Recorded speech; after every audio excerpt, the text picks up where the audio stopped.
Okay, all right, y'all. What up, man? What up? I'm back. Man, that PS5 just be tripping, doesn't it? Just be doing whatever it wants to do. But anyway, we ain't even gonna talk about it. I don't even want to talk about it. We gonna fix that, all right? Very, very soon. But anyway, here we are with another game, separate game. It looks like this is the only one we can actually jam out on. Let's see. 1 second, y'all. 1 second.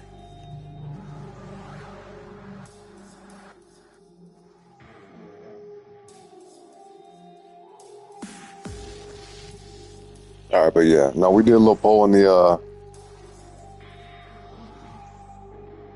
Discord. Yep. Doom Eternal actually won, but that game right there, I don't think we can play that. The PS5 gonna cut off. But we had to have a backup. You know,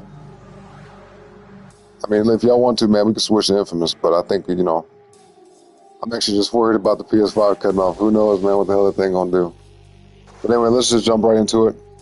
What's up, SOM? He said, hey, Owen, what's up? What up? Heard there's been some dark times ahead for gaming. Gamers need to act on these upcoming titles, times, and devs too. What you think, man? What you think is gonna happen? What you think finna go down?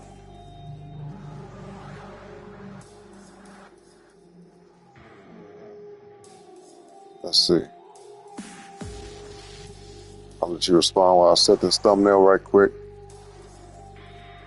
1 second, y'all.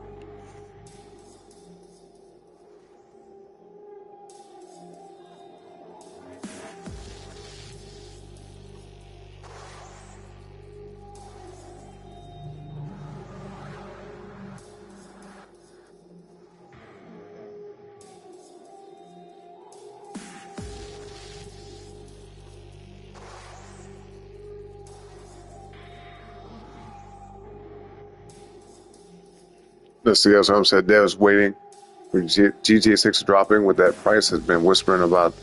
Oh, yeah. No, I know exactly what you mean. Yep. Well, listen, in the Discord, I posted a link about that. I don't know if you checked it out, if you had the time to check it out. But yeah, the people in the gaming community, bro, the gaming industry in general, they're kind of hoping that, Rockstar comes out and charges like, $80 to $100 for GTA 6. And I knew about this back over a year ago. You know what I mean? That's why I've been telling y'all for months. I've been telling y'all that for the last couple of months that we might see a price increase with these games. Maybe GTA 6 and possibly other ones. But I'm going to tell y'all this. All right. GTA 6 is probably going to be one of the biggest games of all time. Not just in sales and not just in hype, but as far as, scale goes. Right? As far as like all the stuff you can do in it. Because just because the game is big, has a big map, that don't mean shit. I'm saying the complexity that goes into it. I believe that GTA 6 would be so in-depth and so complex that it would be one of the biggest games ever created. Not to mention, the budget for that game was massive. I think they spent anywhere between $1 billion to $2 billion. I know it's a huge gap, but, nobody really has the true numbers on that because they're not, disclosing that to the public. But they spent at least $1 billion. We could say that. You know what I mean? There's reports about it that they spent at least $1 billion on that game. So 100% is the biggest game of all time in gaming history. The entire world, as far as games been, made, how long they've been made, this is the biggest game in world history. All right. We can say that without a doubt. So, we'll see how it goes. I do believe that they will try to charge more for it. I firmly believe that, and the signs are definitely important to that. You see what I mean? So, fingers crossed that other game companies don't try to do the same shit, because I'm going to tell y'all this. Ain't no other game going to be able to justify a $100 price tag if it's not on the same level. You see what I mean? People ain't going to go for that. So, they could try if they want to. Other companies, let's say Ghost of Yotei comes out, or The Witcher 4, or even Naughty Dog's new game, Intergalactic. Let's say they try to pull that same shit and say, okay, our game is $90 or $100. Ain't nobody spending that much money. You might have a few sales, but it ain't gonna be nearly as much as it would be if it was a $60 or $70 game. So they'll make a big ass mistake if they do that. Straight up, that would be a big mistake. But anyway, Let's see what you say. It's also been heavy that Phil may pull the plug on Xbox. I've been telling you all that too. I've been saying that for a hot minute. Because look, as soon as I saw that any game from Xbox that was an exclusive on Xbox came to PlayStation, I knew it was over. I knew it was over. Because there's no Sony games that are on Xbox. You see what I mean? Now, you could make the argument that some PlayStation exclusive games came out on the PC, but that's not the same thing, right? But when you see shit like, let's say, Hi-Fi Rush, which is a small title, but it was only on Xbox for a while. Then they're like, okay, let's make it for PlayStation. Then you had, what was it, High on Life, that game that has, like, you know, made by the Rick and Morty people. That game was only on Xbox. Now it's on PlayStation. So there's a bunch of games that's coming from Xbox to PlayStation, which has never been done before. That's never been seen. Games that were originally exclusive on Xbox are now on PlayStation. So, you know, I could be wrong, but I'm going to tell y'all this. The nail in the coffin is if you see Halo and Starfield and shit like that, come to PlayStation. Because Microsoft, you know, Xbox, they bought Bethesda, Activision Blizzard, and I think maybe one other studio. But they spent hell of fucking money a couple years ago. You know, so ever since this new console generation, the current console, shit, I can't even talk. Ever since this current console generation came out, Xbox has been making big moves, but it's not paying off for them. You see what I mean? They're in trouble. They're in big trouble. The sales aren't there for the games and for the systems. Because I think right now, I don't know what the exact number is, but I think PlayStation is sitting at the highest. You know, let me see. Let's see. Console sales ranked. Let's just try and look that up. Let's see.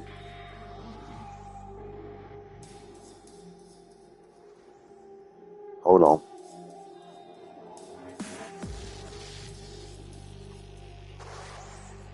Okay, well, so far, technically, Sony PlayStation 2, all right, is the best game system overall as far as selling goes. Best selling.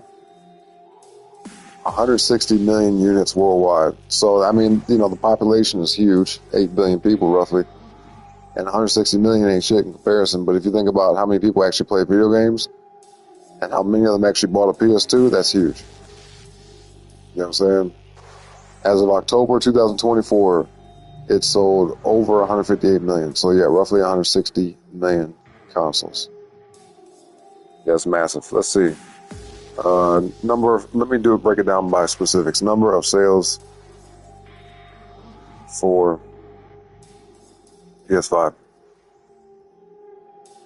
versus Xbox. All right, so it says, damn, the PS5 has sold. Y'all take a guess without looking it up. How many you think the PS5 has sold? I'll just give y'all a hint. It's not nearly as much as the PS2, right? The PS2, that's way out the way. Like that's a massive number. But just take a guess how many units. It's going to be in the millions, just so y'all know. But how many million consoles, units, do you think is sold? Oh, SOM, you must have looked it up, man.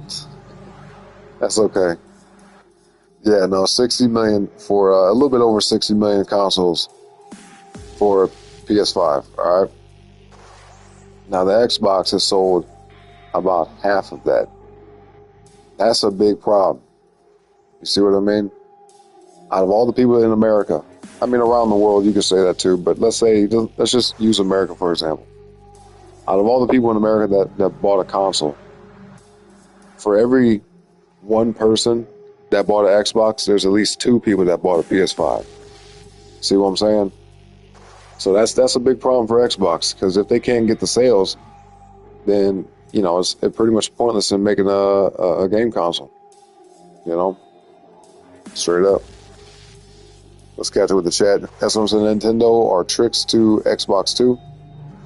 Nintendo grabbed GoldenEye 007, Banjo-Kazooie, etc., but no Mario on Xbox. Okay. Yeah, Mario would never come to any other system. You know what I mean? Maybe like years and years down the road, but I highly doubt that. I don't ever see Mario ever being on any other system. Straight up. Nintendo got the capital on that. And same thing with Pokemon. Pokemon, they own that shit. They're not gonna let that go.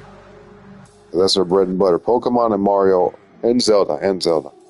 But Pokemon, I try to say Mario. Pokemon, Mario, and Zelda are the bread and butter of Nintendo. They ain't giving those up. As someone said, Xbox has what it takes to compete with PlayStation, but Phil seems like a girl and waves a white flag like compete and put PlayStation in the dust, even though I like PlayStation. Yeah, I'm a little bit worried about it because, there's only 3 major consoles available. You got the Steam Deck and then you got PC and shit like that, but that's irrelevant. Because when it comes to the console wars, right, it's kind of a frivolous, silly thing, but it's very necessary. And I'm not one of the people that's going to root for either side more than the other. Even though I do have a PlayStation tattoo on my chest that I told y'all about. I'm very proud of my tattoo. It looks good too. It's about it reflects the original PlayStation logo. It's got the blue and the green and the red and the yellow. Anyway, I have that. I might post that in the Discord for y'all, but only for the people in the Discord get to see that, okay? Only the folks in the Discord get to see that tattoo. But anyway, so I love PlayStation, I do. But I'm not opposed to playing Xbox games. I would definitely play games on Xbox if they're worth playing. So when it came to the 360 era, there was a bunch of games I played on there. Can't really remember too many of them right now. But when it came to Xbox One, I actually own one of those. I have an Xbox One myself that I bought, 10 years ago. And the main reason why I bought it is to play the exclusives, straight up. Now, I had a PS4, obviously, and I bought the PS4 before I bought the Xbox One. And I definitely own way more games on the PS4 than I do on the Xbox One. But I still found it, like purposeful to buy it. I still found a good enough reason to buy the Xbox One. I owned, let's see. And then not all these games were that great to me, but I have Halo, Halo 5 Guardians. I have Sunset Overdrive, which is an amazing game. I love that game. Sunset Overdrive is dope as fuck. I think I actually bought it for that reason. But I have Recore, which is pretty cool. That's only on the Xbox. Then Dead Rising 4, right? Or was that 3? Dead Rising 3. Yep, I have that. I have Quantum Break on Xbox One. And what else? I have a few of them. There's a few games. I can't remember all of them. But I definitely was like, okay, let me get an Xbox One. Plus at that time, I was making decent money in my early 20s. I'm like, yeah, let me just get 2 of them. I spent over $1,000 to own both systems because the Xbox was like $500 back then. But they had a sale on it to where if I buy the console, I get an extra controller for free and a game to go along with it. So I got 2 controllers, got Halo 5 with it. Is it Halo 5? Yeah, Halo 5 and the system. So I bought that. But when it came to the Xbox Series X, I'm like, I'm not getting this shit. You know what I mean? Like, if I could look between the two, the Xbox Series X and the PlayStation 5, it was a no-brainer. Straight up. Because there's games on Xbox that are okay, but I couldn't even mention them to you. That's how few of them there are. I can't even begin to think about any game right now that is worth buying an Xbox Series X for. And now the fact that they're putting games on PlayStation that they own, it's kind of like, well, what the fuck? Ain't no point. So they're done, bro. They're done. And I say all I say all that to say this. I'm worried about it because PlayStation will, get lazy. If Xbox drops out the console game, PlayStation will become incredibly lazy. Now, Xbox will still own the rights to all these games that they're putting on other systems. They definitely will, right? They will definitely, they'll still own the rights to those games. But what's expensive is doing research and development, R&D for, designing a new console. They have to source all the materials. They have to set up manufacturing for it, to mass produce them. And they got to pay engineers to design the console. They have to pay software engineers and hardware engineers to create such a thing. So it's very time consuming and very expensive to make a game console. So for that reason, if Xbox drops out the game, man, then there's no competition. You know, making video games, that's cool and everything, being a publisher or whatever, or distributor, whatever you want to call it. That's one thing. But if they leave the console market, then it's almost like, well, what the fuck now? Because PlayStation, they could have very easily just come out with, like how they have the PS5 Pro, they can come out with a PS6 that's basically just an enhanced version of the PS5 Pro. Just because of you know, just this lack of competition. You know what I'm saying? So, yeah, I'm worried about that. I'm definitely worried about that. I hope that Xbox creates another game system. I really do, but I doubt it. At this point, it's not looking good for them. Now, they'll still exist as a company, like I said. They're still going to be in the software game. But as far as hardware goes, I don't think they're going to be moving forward. I really firmly believe, y'all, and I'm going to say this right now, okay? So we can, you know, go back in time and have this as evidence. And I could be wrong. I hope I'm wrong, right? I have no invested interest in being right about this. But I'm going to say it right now that I really believe that the Xbox Series X and Series S are the last consoles that they will ever make. I'm going to say that right now. That's what I think. I don't think they're ever going to make another one after this. Because the next game systems will probably be coming out in the next 2 years. Right? So 2027, maybe 2028 at the latest. And by then, if they keep going on the same road, boy, if they keep going down the same path, the way things are going right now, they ain't making no new console. Straight up. That's what I said. No, I honestly didn't. I just knew it ain't touching PlayStation 2 sales. Yeah. No, it's not close. But still, that's quite a bit. If you think about it, PS5 having 60 million sales worldwide, and then Xbox Series X having only, actually, I think it was for both. Yeah, it's the X and the S. So the X and the S only sold 30 million. So they got two different consoles to sell to y'all. One of them's cheaper than the other one and a little bit less powerful, but, you know, more affordable, more accessible, right? Because the cheaper something is, the easier it is to get, the easier it is to attain. So even with that, even at the fact that they have a cheaper console to choose from, they only sold barely half, not even half of what PS5 did. That's pretty sad, man. That's pretty sad. So I wish them luck. I wish them well with their journey going forward. But like I said, they are not going to make another console at this rate. What up, Grumby? What up, bro? He said, hey, on. Just noticed you're on. Hey, speaking of which, man, I'm glad you're here. Grumby, how do we figure out this the streaming situation? Because I linked my YouTube to the Discord, right? And I set streamer mode on, but it's not posting the streams. And I cannot figure out what the hell. I can't figure out what's going on. That's what I said. Also, possibly Halo on Switch. Do you think so? I don't see that happen. Because Halo is not a basic game. You see what I mean? Halo's not one of them games that you can just put on any system. Although you could technically do it, but you would have to downgrade a lot of stuff. Like, I think, is Halo on Steam Deck? Is that a thing? Either way, I don't see Halo ever going to Nintendo at all. Because it's just a known fact that Nintendo Switch, you know, which is their current most advanced hardware, is significantly weaker in comparison to the PS5 and the Xbox as far as performance goes. You get what I mean? Nintendo Switch can't run the games that PS5 can. That's just a known fact. So,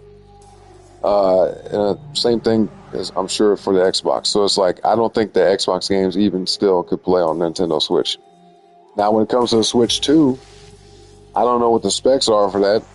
You know, we already know they're going to be better than what Nintendo Switch is. But the Switch 2 possibly, maybe, could run some games that are coming out now. But I doubt it. Because Nintendo doesn't focus on that. They focus primarily on innovation and just pure entertainment. You know, as far as the fun aspect, the joy aspect of playing a game. You know, that's why they always come out with these different controllers and different designs, and the fact that you can, you know, hook up a Switch to a TV, but then you could also detach it and take it with you. So they're more about innovation and just doing unique things that other companies won't do. You know, and sometimes you got to sacrifice with performance, sacrifice with power and capabilities. Because they probably could do it all, but it would be expensive. And then at that point, they would have to charge too much for the console to even justify selling it. You know, because we're already at a point now where people don't want to be spending, you know, $500 or more dollars for a system. Like $500 is, I think, acceptable. But in this economy, the economy right now, at least where it's at currently, it's fucked up. And not just in America, but in most places around the world. You know what I mean? The economy is pretty bad. So, I mean, if you look at PS5 Pro, that's a perfect example where, you know, you're looking at a $700 console. And it's only a little bit better than the PS5, than the base PS5. You see what I mean? So if you're talking about $700 for a game console that is only a little bit better, and then you think about possibly the next console after that, like a PS6 or Xbox, whatever, if they make one, we're talking about like $8, maybe $9, maybe even $1,000. $800, $900, or $1,000 for the next gen console. And people ain't got money like that, bro. Straight up. Some people have it to buy it, but most people, right? And when you're designing some shit like this, you want it to sell to the majority of people. You're not just selling this to rich folks. You know, you don't want just rich folks to buy your game system because there's not as many rich folks as there are people who just have average income. You see what I mean? Which is just, you know, common sense. So in a business like the gaming industry, you don't want to make something so out of reach as far as the price goes that it's just unattainable. And some people just look at it like, well, I'm just not going to buy it. Because as long as the games still come out that are fun to play, and even games from back in the day, shit, most of the games we played on this channel from old systems. This game right here on the screen that y'all looking at, this is a PS3 game, okay? We're living in 2025, and I'm playing a game from 2013. So to let that sink in, if they charge, which they probably will, but if they charge about $1,000 for the next gen console, people ain't gonna have the money like that. You see what I mean? Now maybe 2 or 3 years from now, things will get better to where people might be able to afford it. But currently, you know, that's not even on people's radar. You get what I mean? So, yeah. I forgot the point I was trying to make, but you guys know how I go off on these rants and tangents. Let's see. You said Microsoft or Smart. Oh yeah, okay, that's what I was gonna say. Nintendo, they can't make a console that's gonna be on the same level as PS5 and Xbox, and then also have all them other things going on with it without them charging more than what the PS5 is. You see what I mean? And Nintendo just ain't finna do that. They're not gonna take the time to do that. Cause then, you know, who they gonna sell it to? Ain't nobody finna buy no $700-800 console from Nintendo. It ain't gonna be worth it because it's already a niche market. Nintendo's a very niche console. It's not in the mainstream gaming industry for real. And what I mean by that is most people that own a game system, if you take 100 people, right? Just any random 100 people and that you know for a fact plays video games, and you ask them, what consoles do you have? I'm gonna say that majority of them will say something other than Nintendo. All right, so Nintendo has a very small market of the player base. But let me see. Let's just make sure we're correct on the facts here. How many consoles has Nintendo sold?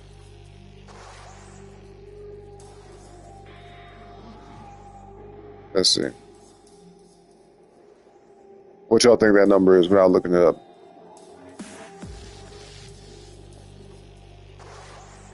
Well, damn. Okay, I'm wrong as fuck.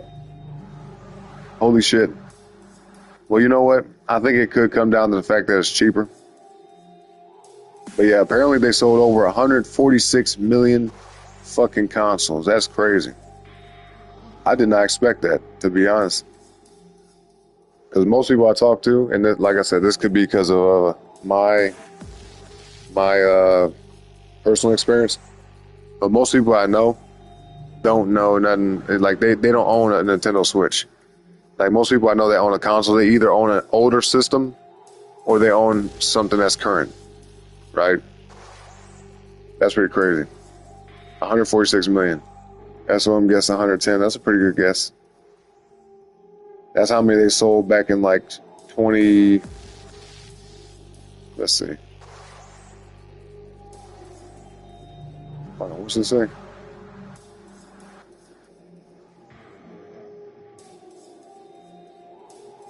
Oh, okay, hold on. In America, they sold 50 million. Let me see. Let's break this down right quick. PS5's sales in America. Let's see. Let's see.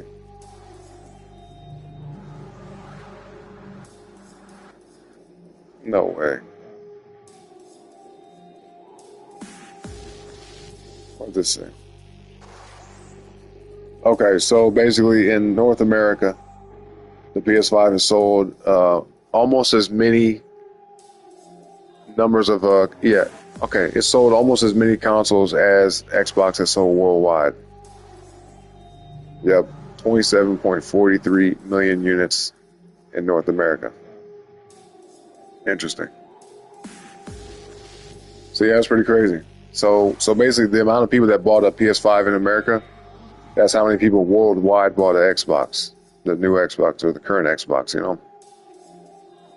Let's see. He said, like Microsoft are smart, but the gamers suffer. He said, I guess the money is better than competition. Okay. I mean, maybe. But look, they're a business at the end of the day, so they have to survive somehow, right? Because if they're not making money on the console sales and it's costing them a lot to, produce and get them out there, not to mention the marketing that they got to put into the other games and the development they got to put into the other studios and shit like that, then it's kind of like it defeats the purpose. So I think Xbox, like I said, will still be around. They'll still be a company. They'll most definitely still exist, right? But I really, really, really don't think they're going to make any other systems. I don't think they're going to make nothing else, man. They ain't going to make no other system past this point. Well, let's see. You said Sega needs to come back and compete now. Dude, I said that back around Halloween, too. So, SOM, you think a lot like me, bro. Straight up. I said back in, this was like back in the very end of October or beginning of November. But one of the biggest things I was saying, and I think I was playing fucking, what was it, Dead Island 2? Was like, yeah, man, they need to bring back some type of Sega console. Because Dreamcast, that's a hell of a way to go out. That was embarrassing. The Dreamcast did not sell that well, and it was just, it was ahead of its time. It was too early. People couldn't appreciate a game system like that because literally the next year, PS2 and Xbox came out.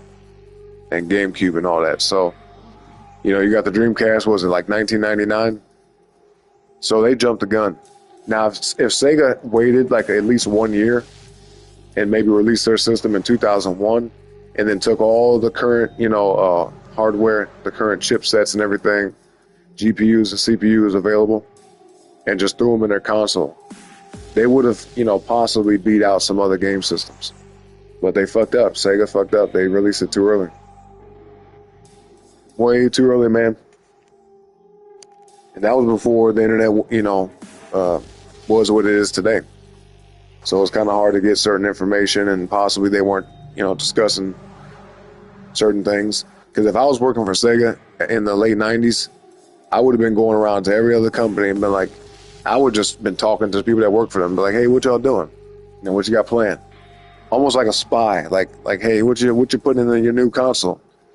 You got that PS1, your PS2's coming out soon, isn't it? You guys gonna make some more? Yeah, what y'all doing with that?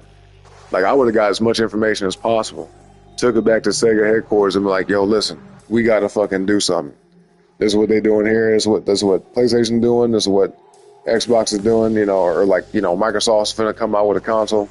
Because that was Microsoft's first game console in the year 2000. All right, before then, it was what? Just Nintendo, just Sony, and just Sega. You had some other, game systems, but they were totally irrelevant. But it was just them three. Sega, Sony, and Nintendo. Then Sega came out with Dreamcast, it was over. They fucked themselves. So, I think that would be something that the gaming industry needs. Sega, they could just take all the money that they're generating from the game sales and shit that they're doing now, and just make a new console.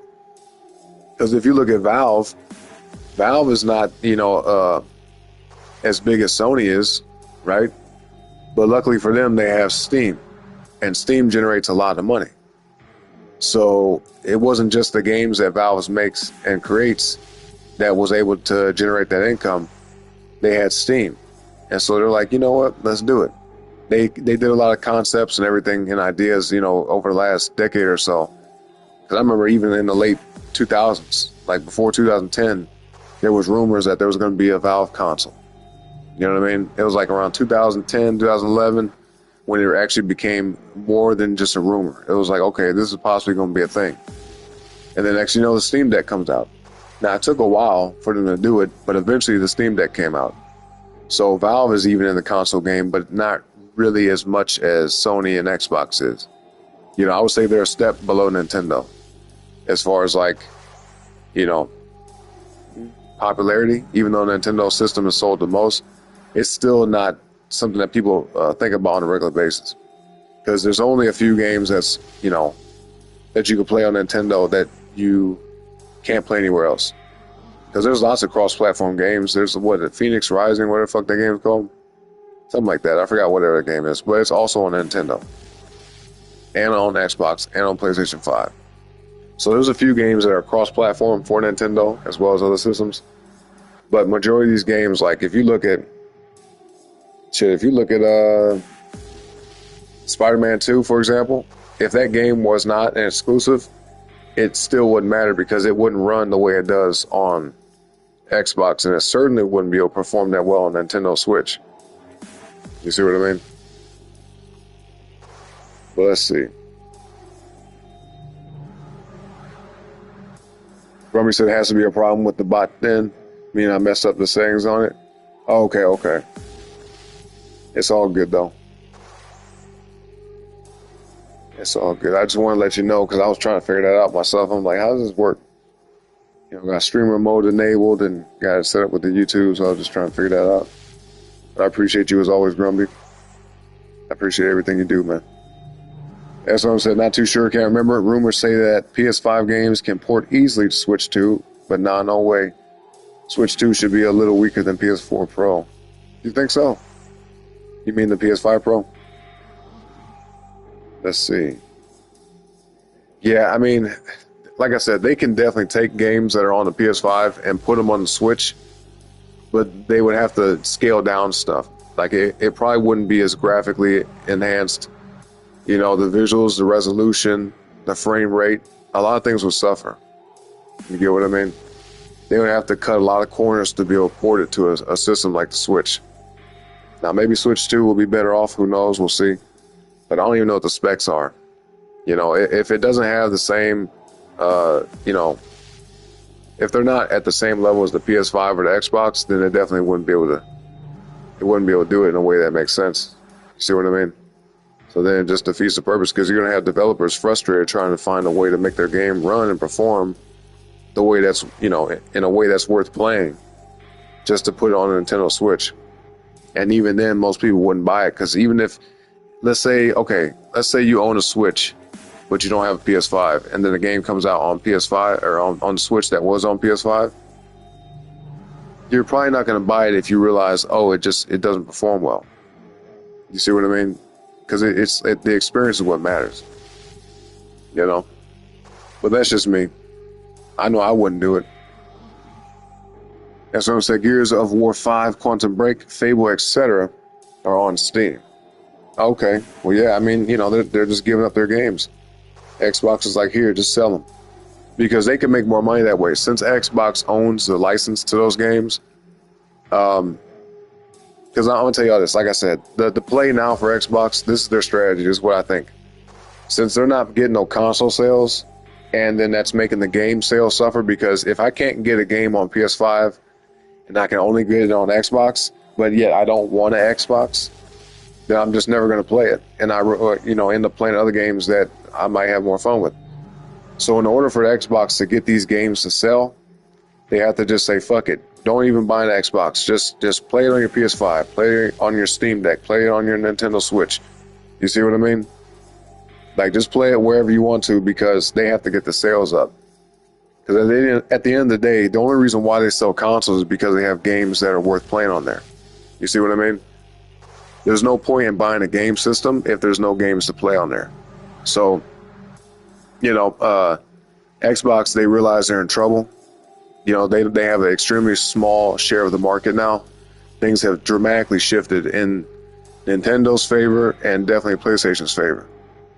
So with that being said, the studios that Microsoft owns, they're finna go out of business, because they're not generating the money.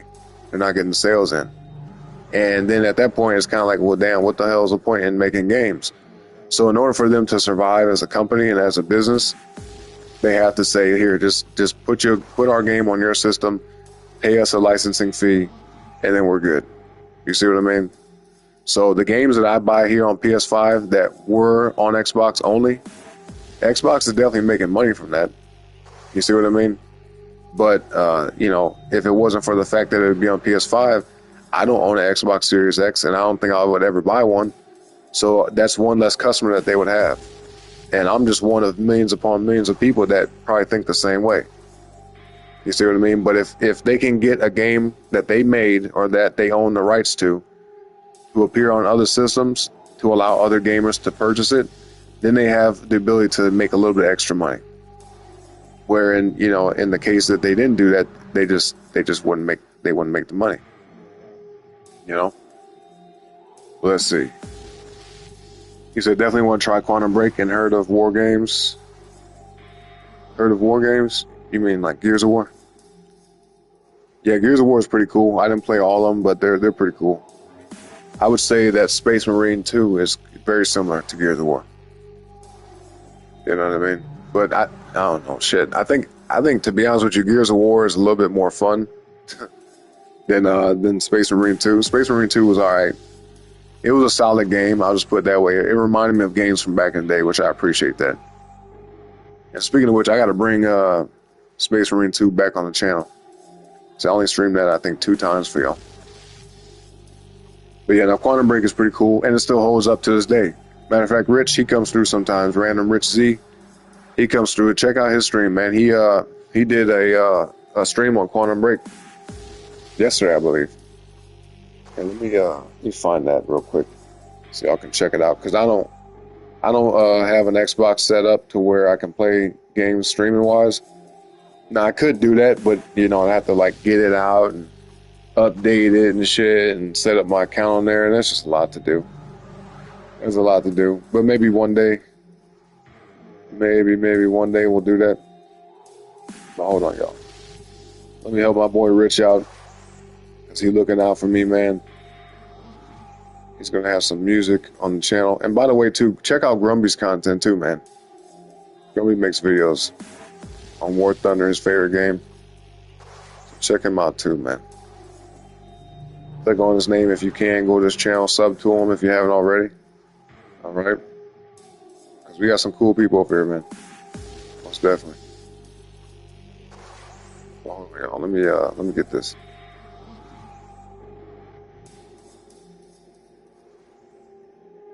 I love the fact that since this is my stream, I get to share links. You know what I mean? If you go to anybody else's stream that you try to share a link, they'll be like, get the fuck out of here. They block you or some shit. But I guess I understand it. I don't mind if y'all post links as long as it's not posting, as long as it's not a link to some website that people shouldn't be going to. But if you want to shout out some other streamers that you like, shit, feel free. As long as they're within the community, As long as there are people that come through and they sub to me, you can definitely post their stuff here. Let's see. Let's catch up with the chat right quick so we can get to the game, man, because time is passing like a mug, ain't it? Holy shit. I've been live for over an hour now already. We ain't even got past the title screen. Anyway, let's see. That's what I said, definitely want to... I already read that. 10 million, yeah, we read that. He said, oh, damn, I wasn't even close, but I knew they surpassed PS2. Still nobody really talks about Switch no more. No, excuse me, no. The PS2 is the highest selling console of all time. The best selling console of all time. 160 million. All right. Nintendo Switch is pretty damn close, which I'm impressed by, but they only have like 140-something million. You know, just a little bit under, a couple of million under 150. You get what I mean? You said Switch will probably be hot in Japan or something like that? Yeah. So in Japan, it's the PlayStation and the Nintendo. Those consoles sell very, very well over in Japan. You get what I mean? I think that's probably primarily where most of the Nintendo sales have come from. You know, because in America, like I just read to y'all, Nintendo hasn't sold that many in America. You know, not as far as that numbers goes. You know what I mean? Nintendo sales in America. Yeah. I'm looking it up real quick, y'all. Pretty sure I'm right about this though. In Japan, that's their market. And it's primarily a Japanese company. Yeah, okay, yeah. So in America, it's 46 million, roughly 46 million units of Nintendo Switch sold in America. But the overall number is 146 million. So, I mean, I'm not going to say that 100 million people bought it in Japan, but that number is spread out around the world. And I think Japan has sold majority of those. So let's see. We're going to look that up now. Let's say in Japan.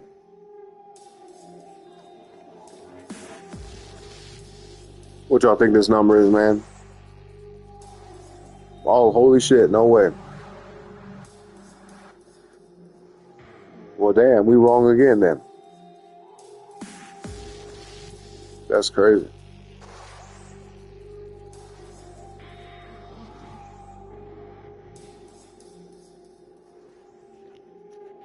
Okay, so in Japan, they only sold 34 million. So more people in America bought the Nintendo Switch than people in Japan. I'm really shocked by that. These numbers are so surprising to me. I would have never guessed this. What the fuck? Yeah, so about 34 million.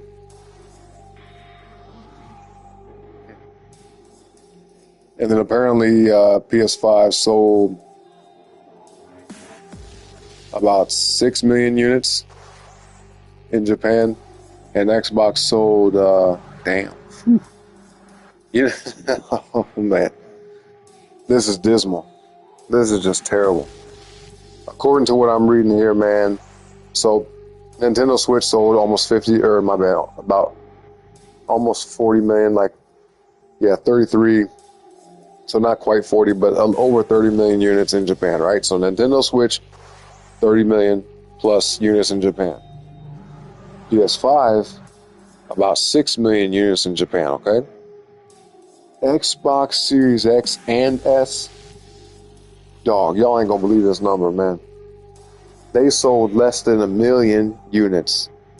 Only about 600,000 units in Japan of the Xbox. That's fucked up. That's terrible. That's barely 10% of what the PS5 did. You see what I'm saying? God dang. So yeah, Xbox is struggling hella bad. They have no market basically in Japan. That what I'm reading right there is basically saying that almost nobody in Japan wants an Xbox. So yeah, that makes sense. I didn't think it was that bad, but that's yeah. But no, to respond to your comment there, SLM, yeah, I think that the Switch 2 will sell well in Japan. I really do. I think it'll sell pretty well out of all the gamers that play games there. But based off the numbers I'm seeing, man, I think Nintendo Switch will probably, or the Switch 2 will probably sell the most in America. You know, if the trend continues. But it'll probably be just, you know, a couple million more in America than it is in Japan. And at the end of the day, dude, Japan is a small country compared to America. You know, they have a decent-sized population, but as far as the number of people there and the size of their country, like the physical landmass size of their country, is significantly smaller than America. So, in a way, I'm not surprised. But if you look at it by like a 1-to-1 ratio, way more people in Japan bought the Switch in comparison to people in America as far as like, if you look at like small population groups, you know what I mean? Because America's population is bigger than Japan's, but if you just took it and equalized it, then yeah, the Nintendo Switch is more popular by by population size in Japan than it is in America. Just to be clear. So you said, I wish Ballmer had stayed with Xbox. Come back, Ballmer, because Phil said he's retiring with that job. Phil ain't no leader. He's a fan, which is cool. Back in the day, when Phil Spencer took over Xbox, I actually thought he was, doing well. And he was initially. Right after, after that one dude left, the dude that presented the Xbox One, and he was talking about, yeah, you got to buy the camera and everything, and it's $500. It was so bad that he had to leave the company. You know what I mean? I forgot his name, but he was up out of there, boy. So Phil Spencer, he came in, took it over, and for like almost the first decade of him being over there on Xbox, it was doing really well. But I think in the last maybe 5 years, 5 to 6 years, it's kind of gone slowly downhill. Especially with the release of their current system. They just fucked that all the way up. When the Xbox Series X came out, that's when Xbox went downhill. Straight up. They were doing pretty good, though, before that. But even though, the Xbox One was a bad launch, they still did okay. PS4 won that generation just simply because it was cheaper. It was only, like $400 when it came out. And, you didn't have to play games always online to the internet.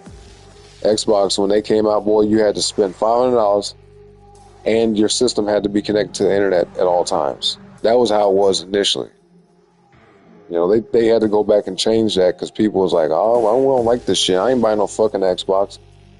You know what I mean? Like, if you look at the difference on PS4, it's cheaper and you can play your games whenever you want to because not everybody has internet access.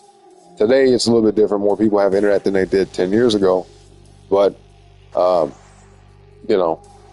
if you have the choice and most of the games are going to be on both systems anyway, it's a no-brainer. People just going to buy a PS4.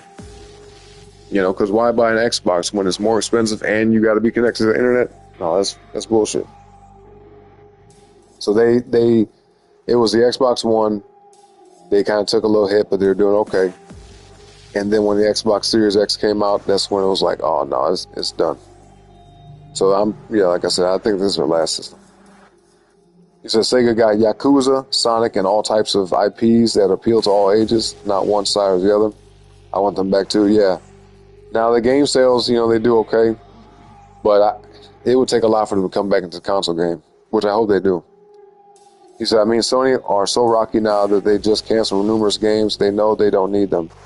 Right, so Sony's in trouble too a little bit, but it's mostly with the game sales. Because the games that are coming out, they're getting bad reviews.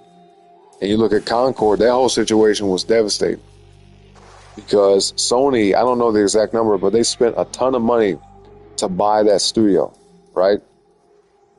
And on top of that, they had to spend a bunch of money to fund the development of that game. So they bought Firewalk Studio, right? And then they put tons of money into Concord. Tons of money into Concord. And that game flopped so fucking bad that they had to give everybody's money back. And it was automated. Like, it was automatic. You didn't even have a choice.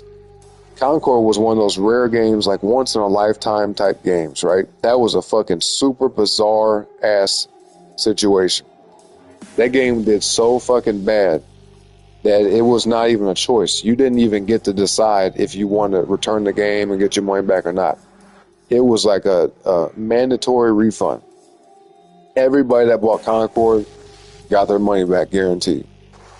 It wasn't even as bad as a situation with Cyberpunk, because at least with Cyberpunk, it was like, well, if you want to get your money back, you can. Otherwise, you can wait till we fix it and, work on it and make it better. So that was that situation with CD Projekt Red and Cyberpunk, right? But with Concord, it was so damn bad that I remember one day I looked, on my system, and, the game, you couldn't even access it no more. You click on it, they have a little message that tells you, like, yep, thanks for, trying it out and shit like that. You'll be getting your money back and appreciate you, but the servers are gone. You know what I mean? And it was probably like, a week or two later that the money just appeared back in my account. I didn't even have to do shit. I didn't have to, file a complaint to Sony or, like, fill out a form to issue a refund. It just was automatic. That money just appeared right back in my account. That goes nothing. And then the people that bought the physical copy of Concord, all you gotta do is walk into a GameStop or something, and just wherever you bought the game from, walk in there, tell them what's up, and they be like, all right, here's your money back. So they were in big trouble. Sony fucked up so bad with that game. You know what I mean? I would really blame it on Firewalk Studio, but Sony is they're the ones who were like promoting the game and put it out there, and they own the rights to it. So really it falls on them, you know, because they're the leadership. And that one dude, I don't know what his name is, I forgot, but the dude who was in charge of PlayStation recently, he's gone. He's gone like a motherfucker. Because all these games that he was greenlighting and saying, yeah, let's do this. Yeah, that's good. Yep. All them games that he was saying okay to, they canceled. Did y'all know they were going to make a multiplayer Spider-Man 2 game? There was going to be a Spider-Man 2 spinoff that was going to be online. They canceled that bitch. There was going to be an online Wolverine game. They canceled that bitch. There was going to be an online God of War game. They canceled that bitch. You know what I'm saying? So, and among many more. Like, there's a bunch of games, a bunch of live service games, right, that they just wiped totally the fuck out. So, yeah, Sony, they've been getting a little too adventurous, but they're going in the wrong direction, right? They had the right idea, but in the wrong direction. Let's see. Oh yeah, he said cocky. Cocky, definitely not Rocky. Rocky's cool. Oh yeah, you meant like Rocky the boxer. No, but they're Rocky right now as a company, as far as like, you know, it being rocky for them. You know what I mean? Being difficult. So yeah, they got some issues to work out. Hey, nice. Rummy said I worked on the bot. Should hopefully work on the next stream. Thank you, man. I really appreciate that. Thank you. Shout out to you, man. He said I left the commands visible because if it doesn't work, I'll get a friend to help out. Okay, I got you. Appreciate that. As someone said, Switch 2 weaker than PS4 Pro. Definitely not PS5 Pro. That'd be nuts. Oh, it is weaker than the PS4 Pro? Are you serious? What the hell? You think the Switch 2 is going to be weaker than the PS4 Pro? Yeah, dang. And Grummy said, thank you for the mention, Oren. Most definitely, bro. Most definitely. Yeah, check out Grummy's content. You know what I'm saying? Help a brother out. If you guys enjoy what I do over here and you like, you know, the streams, the music thing, and the game streams, plus if you're here, you're more than likely a gamer, right? So check out what he got going on. Grumby actually puts a lot of work into the stuff he does, so it's definitely worth checking out. And plus soon, you know, you guys might see your boy's music featured on some of the stuff. You never know. You never know, man. You don't know what the future holds, so definitely support what he does. That's what I said. Okay, I thought they surpassed. I heard wrong. My bad. No, you're good. You're good. He said 80 million. Yeah, not quite. He said, oh, damn, okay, I'm wrong again. I mean, Joy-Con drift was annoying. Excuse me. And maybe they brought multiple switches to replace it. Yeah, I mean, it could be that, but, you know, nobody's going to buy another game console just to replace the little, you know, controllers. So I remember that controversy too with the Joy-Con drift. But yeah, they probably just reissued a new SKU. If y'all are familiar with that type of thing when it comes to manufacturing mass products, they probably just reissued a new SKU for the controllers and just came out with some tweaks here and there, some improvements. He said, what the hell, Xbox must really be a non-Japanese console with those numbers. Yeah, it's not. They have no market over there, pretty much. I didn't know the numbers were that damn bad, though. Not even 1 million. They didn't even sell 1 million units to a population of how many people in Japan? Let's see. Let's look that up. I like finding out these numbers. I'm very curious about it. There's 124 million people in Japan, and not even 1 million people bought that console in Japan. So let's do the math. Let's see, 124, we'll just do a simple math just to get a rough idea.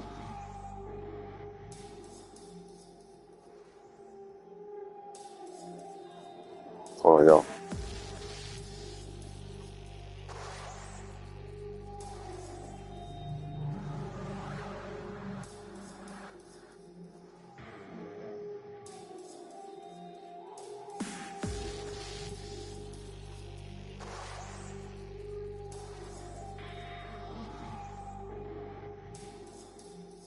Let's see. 124 million. Damn.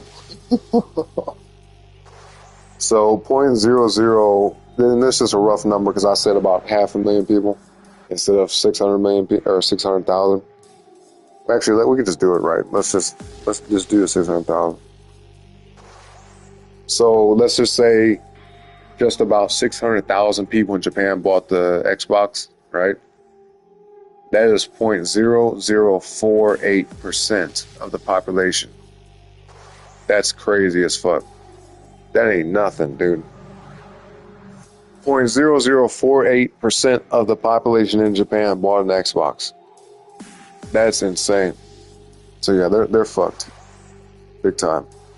Because Japan has I assume they have a decent gaming market.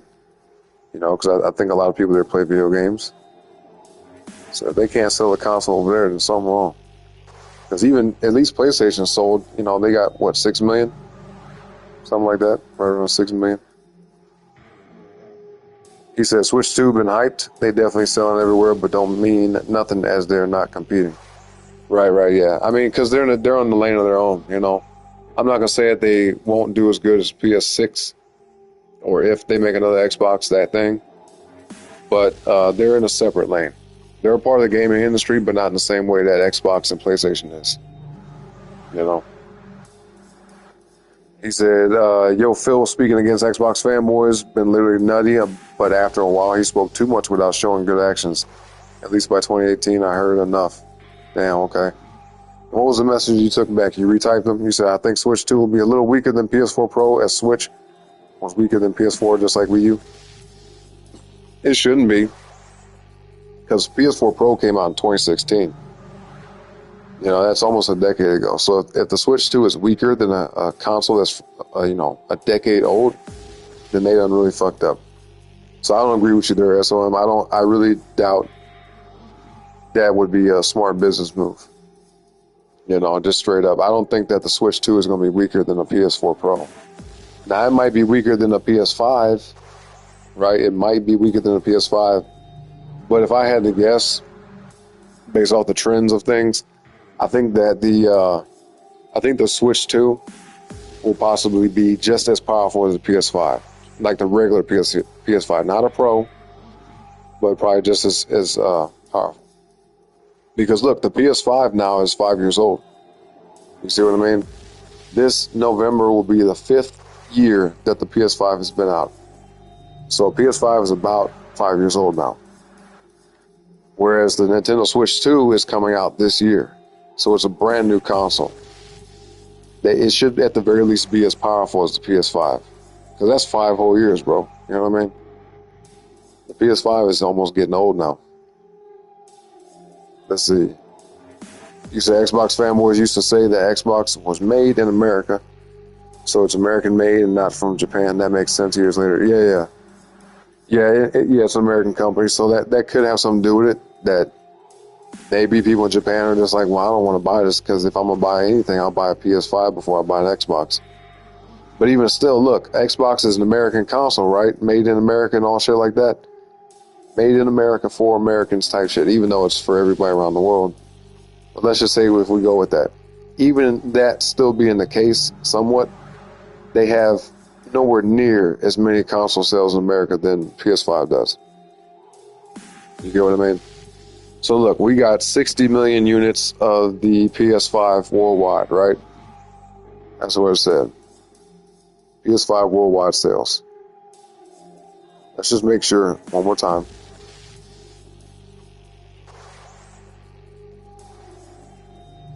What the fuck? Man, we're getting different numbers here. It says 60 million, now it's saying 71. What the fuck is this? Anyway. Okay, well, it says 71 million as of 3 days ago, okay? This is the most recent reporting. Yeah. Yep, okay. So since 2020 up till now, 70 million console sales worldwide, okay? That's for the PS5. Now, Xbox Series X worldwide. What was that number again, y'all? Wasn't it like 30 million? Let's see. Yeah, 28 million worldwide. Okay. That's crazy. Wow. And that goes for both the X and S combined. That's combined sales of the X and S. All right, y'all? So think about that. They have less than half of the sales of the PS5. Now let's see about it in America. So you mentioned that SOM is an American system, right? It's not popular in Japan, but it should at least be popular in America, right? Let's see. According to what I'm looking at here, hold on. Let's get this right. Bear with me, y'all. And by the way, folks who just got here, man, hit that like button on the way in for me if you haven't already. All right, sub to the channel if you haven't already, man. I greatly appreciate it. Let's see. Damn. Holy shit. This 4 days ago, I'm reading an article that says Xbox S and S sales trailing behind Xbox One in the US. That means the Xbox One sold more systems than their current system. Oh my God. And in a way, I guess you can kind of say it makes sense because it's an older system, so it has had longer to exist, longer to be available, and it's cheaper now. So in a way that makes sense, but that's pretty sad. It says trailing behind. So yeah, after about 4 years of the Xbox Series X being out, it says it's an estimated 2.99 million units behind the Xbox One. So let's get the exact number then.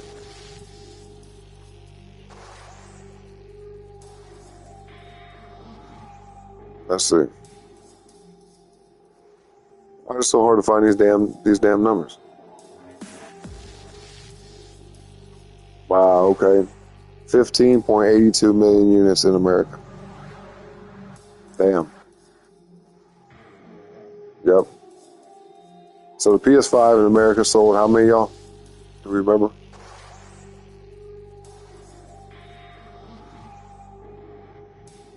How was it? PS5 sales in America. So we can just recap. 23 million. All right. A little over 23 million. Wait, what's it say? Okay, in the U.S. That's U.S. sales. All right. So that's what we're going to base off. Not North America, but in the U.S. So 70 million worldwide for the PS5 and 23 million in America, in the United States of America. The Xbox has not even 30 million units worldwide and 15 million units, almost 16 million in the United States of America. That's terrible. So even originally Japanese console sold way better in North America, or I should say in the United States of America, than the Xbox Series X did. That's pretty damn sad. They got a little bit over half the sales than the PS5 does in the United States. Holy shit. Yep. They're fucked, bro. I'm telling y'all. Those are terrible numbers. You get what I mean? So now it makes sense why Xbox is saying, here, just take our games and sell them. Right? Why they're giving them to Sony and giving them to other game companies, Nintendo. PC, obviously, they're going to put it on there. But the fact that they're coming to Steam and shit like that, yeah, it makes sense. It makes sense. Because like I said, if almost nobody owns an Xbox, then that means almost nobody's going to play Xbox games. You see what I mean? Because out of those 15.82 million people in the United States that own an Xbox Series X or S, you can imagine that only a few of them are going to buy, like a percentage of them are going to buy every game that comes out. Not every Xbox player that owns an Xbox is going to buy every single game that comes out for Xbox. Because I know a friend personally who owns an Xbox, and he doesn't own a PS5 at all. And he doesn't even own all the games that Xbox has. He only buys a few of them. See what I'm saying? So the only way that Xbox can justify making games still, again, because they're not a game console company. They're a game making company, right? So that's the focus, is the games. The consoles is just the vessel to play the games through, right? Because every game, if y'all think about it, every single game that's ever been made has been created on a computer. Okay? At least all the big games that are sold, you know, the way they are today. Every single game is made on a computer. So to justify making a game console, the games have to, you know, be available on the system. And people have to be willing to buy them. So if you don't have access to an Xbox game because you don't own an Xbox, and then the market is super small, then they're like, oh, fuck, we gotta do something. So now that's why you're seeing games that are originally exclusives for Xbox that are now on PS5 and possibly Nintendo. Yeah, I'm not surprised now. Now that we've broken down these numbers, y'all, and gotten to the bottom of it, it all makes sense. It all makes sense now. That's crazy. He said, I hope they're stronger than PS4 Pro. It should be. He said, Asus ROG Ally can do some impressive stuff, so no doubt switch to. Okay. It's a little expensive though, isn't it? The Asus ROG. He said, and I thought PS5 was bad in Japan, but nah. Yeah, nah, not as bad as fucking Xbox. That ain't shit. He said, no joke, I thought when Microsoft bought Bethesda, I thought, oh damn, Microsoft finally pushing back just to hear that Doom and Wolfenstein will still be on PS. Yep, and Switch like that. What are they doing? Yeah, that they had to, because they bought Bethesda and Activision Blizzard back in 2022, right? Might have been, yeah, between 2022 and 2023, and they spent hell of money, bro. To buy Activision Blizzard, I think they spent $70 billion. $70 billion fucking dollars to buy that company. Because, you know, Activision and Blizzard have merged, so they're basically one company now. So they spent hell of fucking money to buy them. Now, the good thing for Xbox is any game that's made for Activision and Blizzard from them, and even Bethesda, they will make money from that. All right, they'll make royalties and shit like that from there. Licensing fees and whatnot. So even if I get to play a game on PS5 that was made by Bethesda or made by Activision Blizzard, Xbox will still make money off of that. See what I mean? So they made a good choice. Because I'm going to tell y'all right now, if they didn't do that, they would be in worse trouble. You see what I mean? Now, personally, if you ask me, I thought when they bought Bethesda and when they bought Activision Blizzard, I really thought we were never going to see another game from those companies on PlayStation ever again.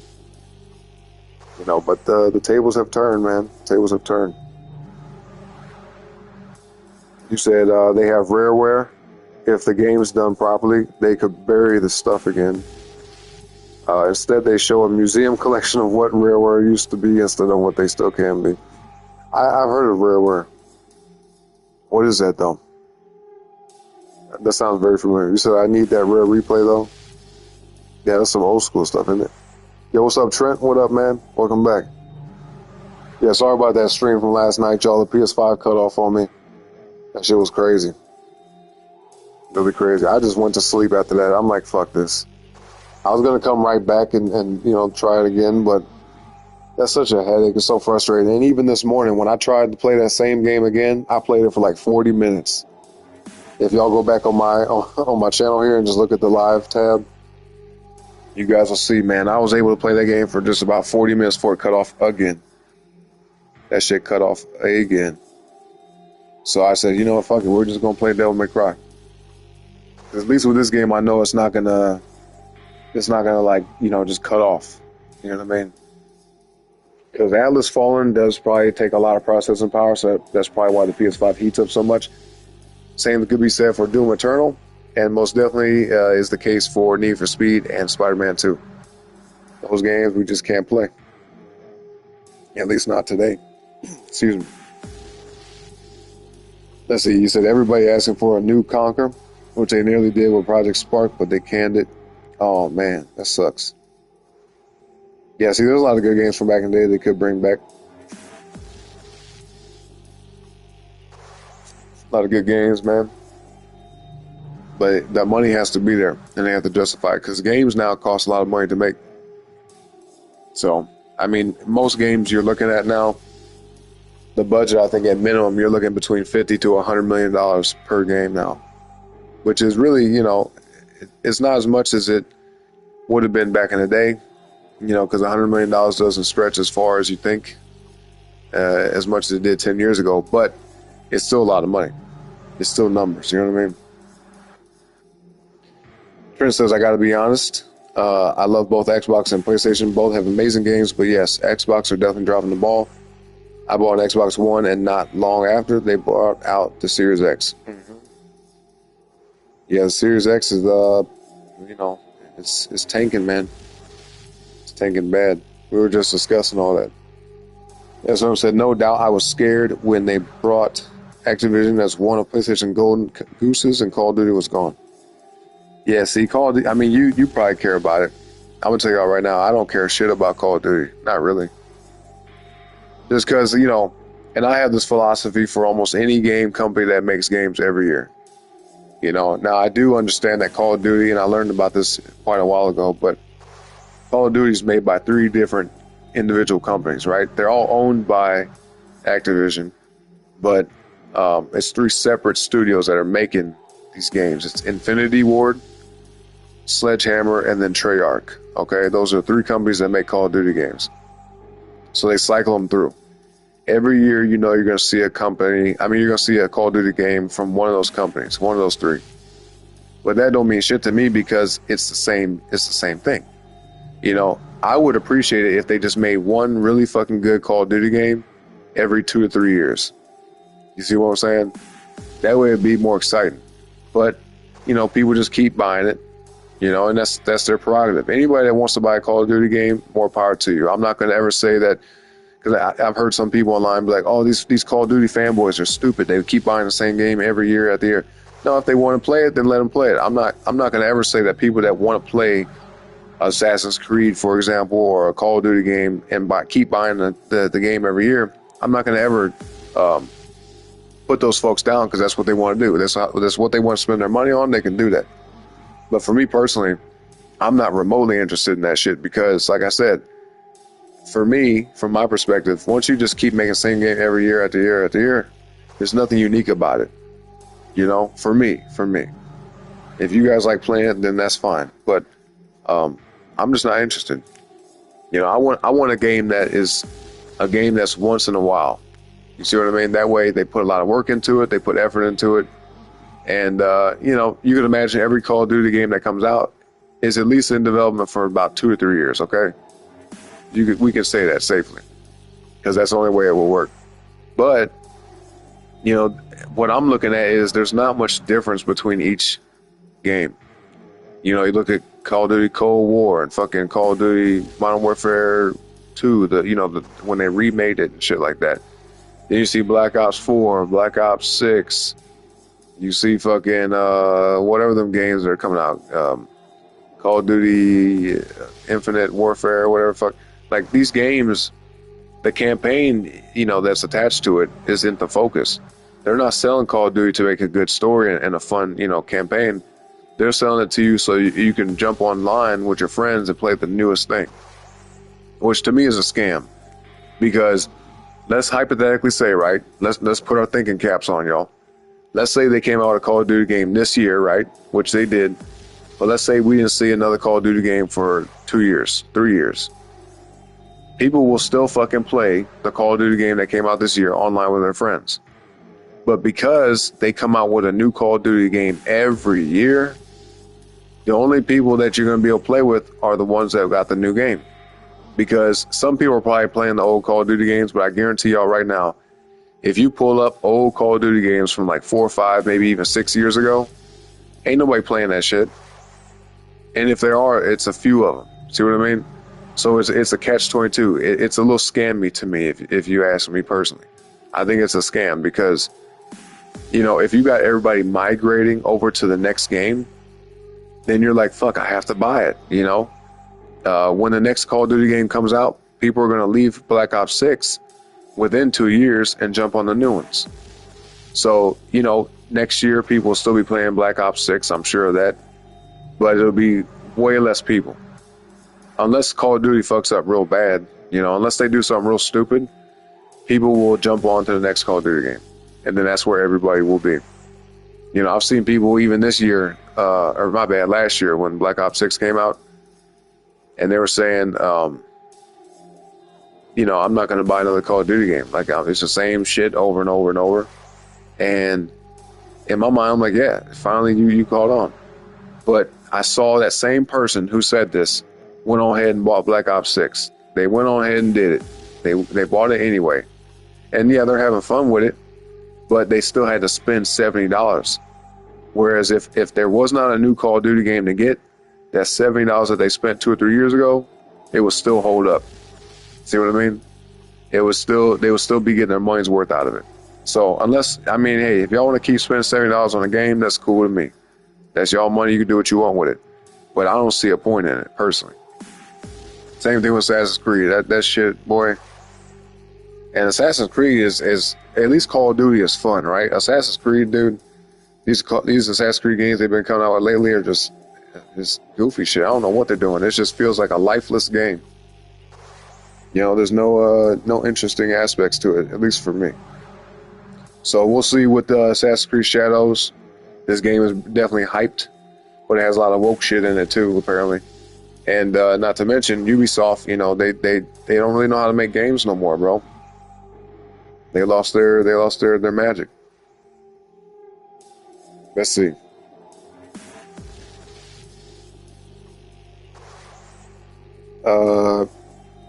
Yeah, Trent said you did say at the stream may cut out. You good, bro? Okay, well, I'm glad you remember that. Some people are like, damn, where the fuck you go? And I'm like, well, shit, I mean, I can't do nothing about that. If I could just, you know, look at the PS5 and say, hey, do not cut off. Just stay on the whole time till I'm done playing the game. And if that would work, that would be amazing. But that's not the case, you know. So I gotta take this thing apart. I've been putting it off because I've been doing other things. But it'll either be today or tomorrow. I'm gonna make a promise to y'all. It'll either be today or tomorrow. I'm just take this thing completely the fuck apart, all the way down to the you know, the internal components. All right, and clean that bitch out thoroughly. Because I believe that's what the issue is. I hope so. I hope that's the issue. I hope it's just some dust that's been built up over the last almost 3 years now. Because I've had this system since May of 2022. You know, so it's been almost 3 years. So hopefully that's all that's wrong with it. You know, we'll see after I clean it up. We'll see how it functions after that. That's what I say, rareware. I hate saying that. That's just fucking, it's hard to say. Rareware. I hate saying that shit. It makes me feel like I'm saying where. Made N64 games like Banjo-Kazooie, Conquer, Perfect Dark, Donkey Kong, etc.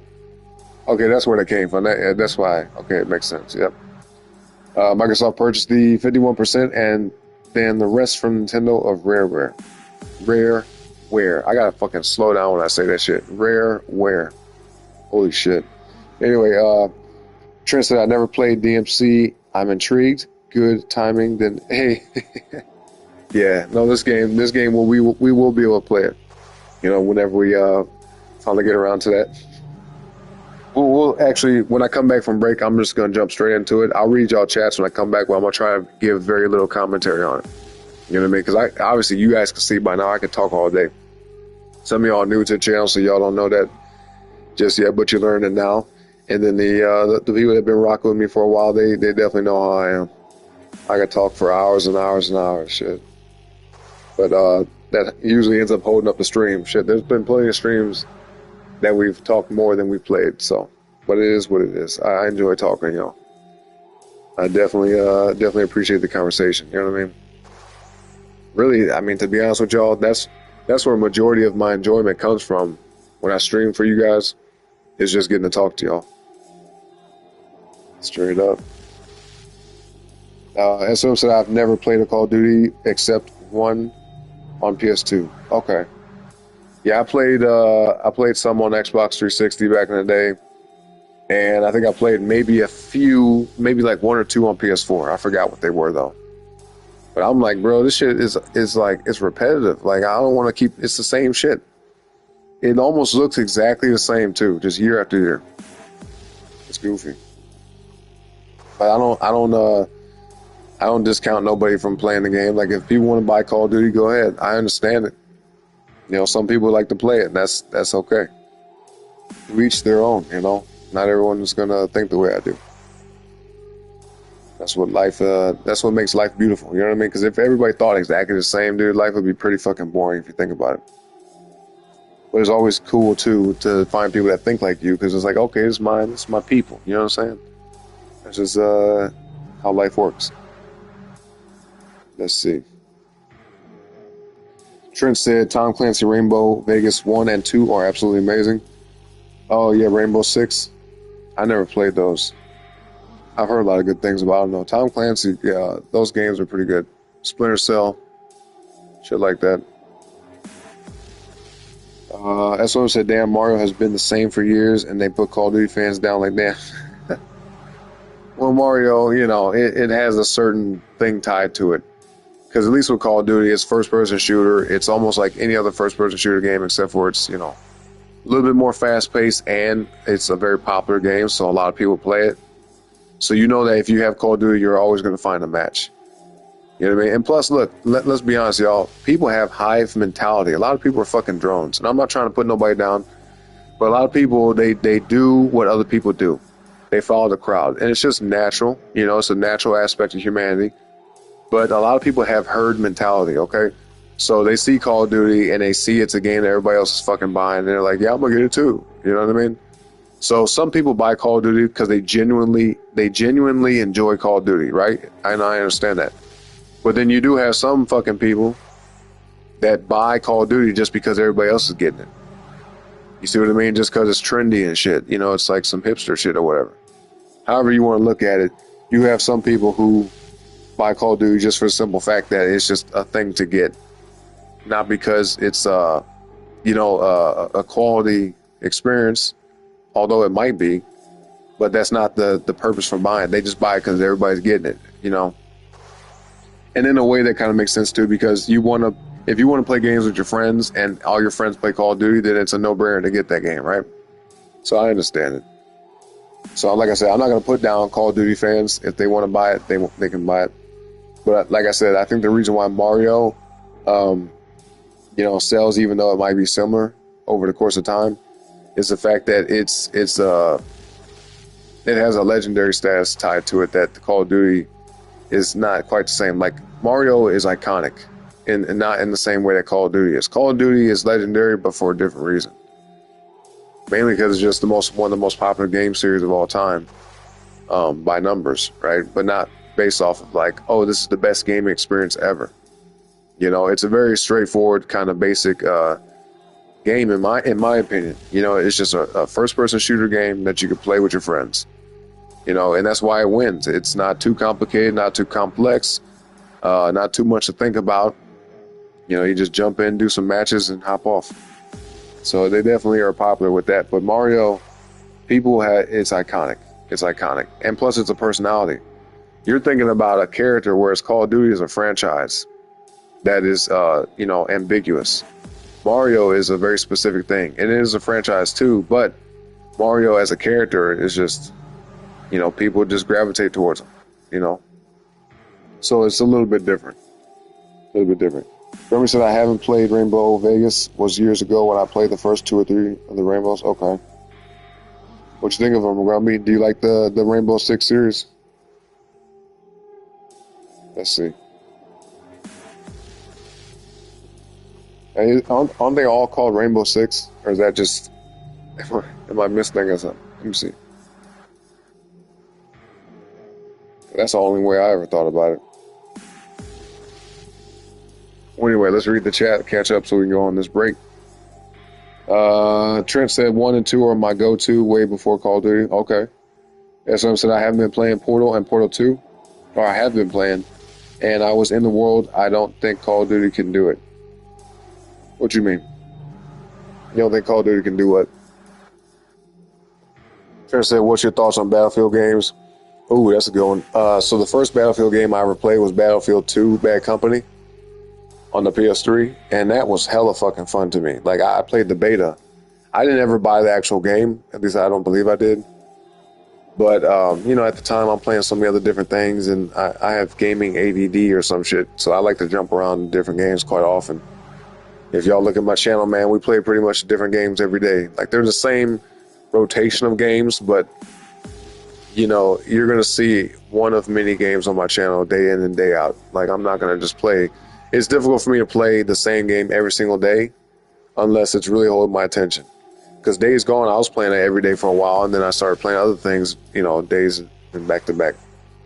But Days Gone, we still return to that because we got to beat that, you know. We got to beat that game, man. We got to beat it. Trent said rareware.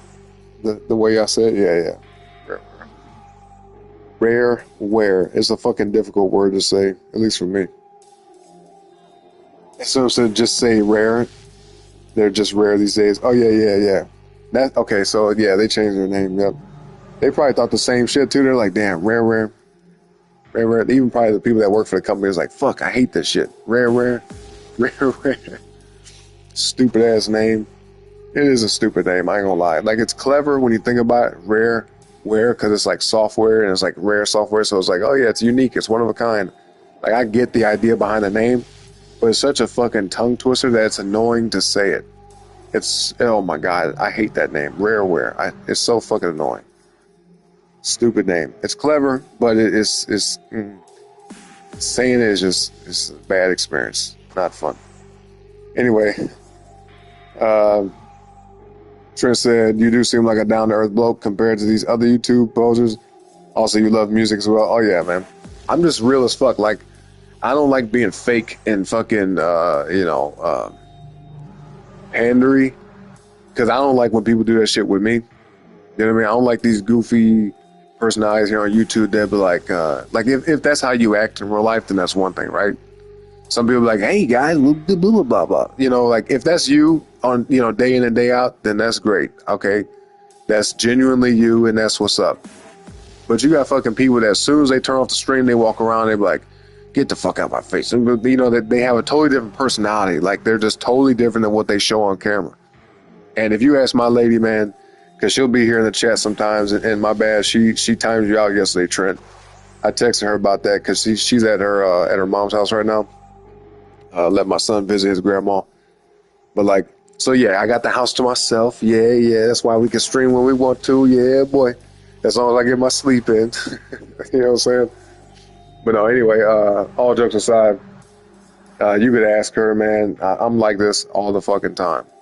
You know, this is my personality. And some days you might get more of a lively version of me than other days. Maybe I might be tired, or I might just be kind of like in a, like I said, low energy mood. But for the most part, what you hear and what you see in a way is what you get. You know, this is how I am in real life. Let's see. So I appreciate you saying that, though. I just like to keep it real, folks. You know what I mean? I try not to. I don't want to ever offend nobody. But if I'm telling someone the truth and they get offended by it, then oh well. The fuck, like, it ain't my problem. You know what I mean? Like, because the truth is the truth no matter what, right? Feelings, okay, I understand that, but facts don't care about your feelings. The truth don't give a fuck about your feelings. All right, straight the fuck up. They don't even give a fuck about my feelings. I might hear some shit that I don't like to hear. Some shit that bothers me, but what the hell am I going to do about it if it's the truth? All I can do is say, okay, I appreciate hearing that. I need to do something about it. Like, that's why I tell you all the time when it comes to my music and shit, give me some feedback. If you like it, then let me know. If you don't like it, let me know still. Yeah, either way, it's good to me because, you know, if you like it, that's encouraging. I love to hear that. But at the same time, if y'all don't like it, I appreciate knowing that as well, because for one, there's two things to that. For one, there are going to be some songs that I make that not everyone's going to like, just because that's just natural. It's just like with food, just like with TV shows, just like with video games. Anything in life that there's a choice to participate or utilize or whatever the fuck, there's always going to be people that like it and then people that don't like it. So I understand that even if I think I made a good song, Some people might be like, it sounds good, but I don't like it. It's not really my thing, you know? So I understand that. But if there's any issues, you know, or even if you just really don't like it in general, I like to hear that kind of stuff because it gives me an idea of what people are interested in. You know, I'm not going to ever fucking get my feelings hurt and go cry about it. I'm like, oh, you don't like my song? Oh, I'm like, okay, interesting. I'll take that in consideration, you know, and it might help me. It might help me become better. You know what I'm saying? I think that's the mindset that most people need to have. But man, people are fucking weak nowadays, bro. People are just so fucking caught up in their feelings. You know, they fucking complain and cry about everything. And I get it. Life gets tough sometimes, and sometimes, you know, feelings manifest in a way that can you know, drive certain actions, right? Let's say you're walking down the street and someone just looks at you and points at you and says, I don't like your face. You're ugly as fuck. Get away from me. That might bother some people, and that makes sense. I understand that. But the person that was said to, instead of them going off and crying about it or getting mad and wanting to fight somebody about it, just be like, okay, well, that's what they think. You know, sometimes people just need to understand that opinions that people have, they can't get offended by. But here's the funny thing. When people get offended by the truth, that's when people really need to pay attention. If you ever in your life, and this goes to everybody in the chat, including myself, if anybody in this motherfucker has ever been offended by something that was true, don't get mad about it. All right? Just get better. If there's something about what someone said or something you found out that is true, and it's something that you don't want to hear or something you don't like to hear, you should appreciate that, because that's an opportunity to become better or to learn something. All right? At the very least, you're going to learn something. But, you know, getting frustrated about it, getting mad, that doesn't help nobody. You know what I'm saying? It certainly ain't going to help you. You know? Let's say you're working for a company and your boss says, I don't like the work that you do. You know, you don't do as good of a job as you could. You going to go home and fucking be like, you know, fuck this job. I hate this place. You could leave the job. That's your prerogative. But if you're going to continue to work there, then it would be incumbent upon you. It behoove you. It would benefit you to get better.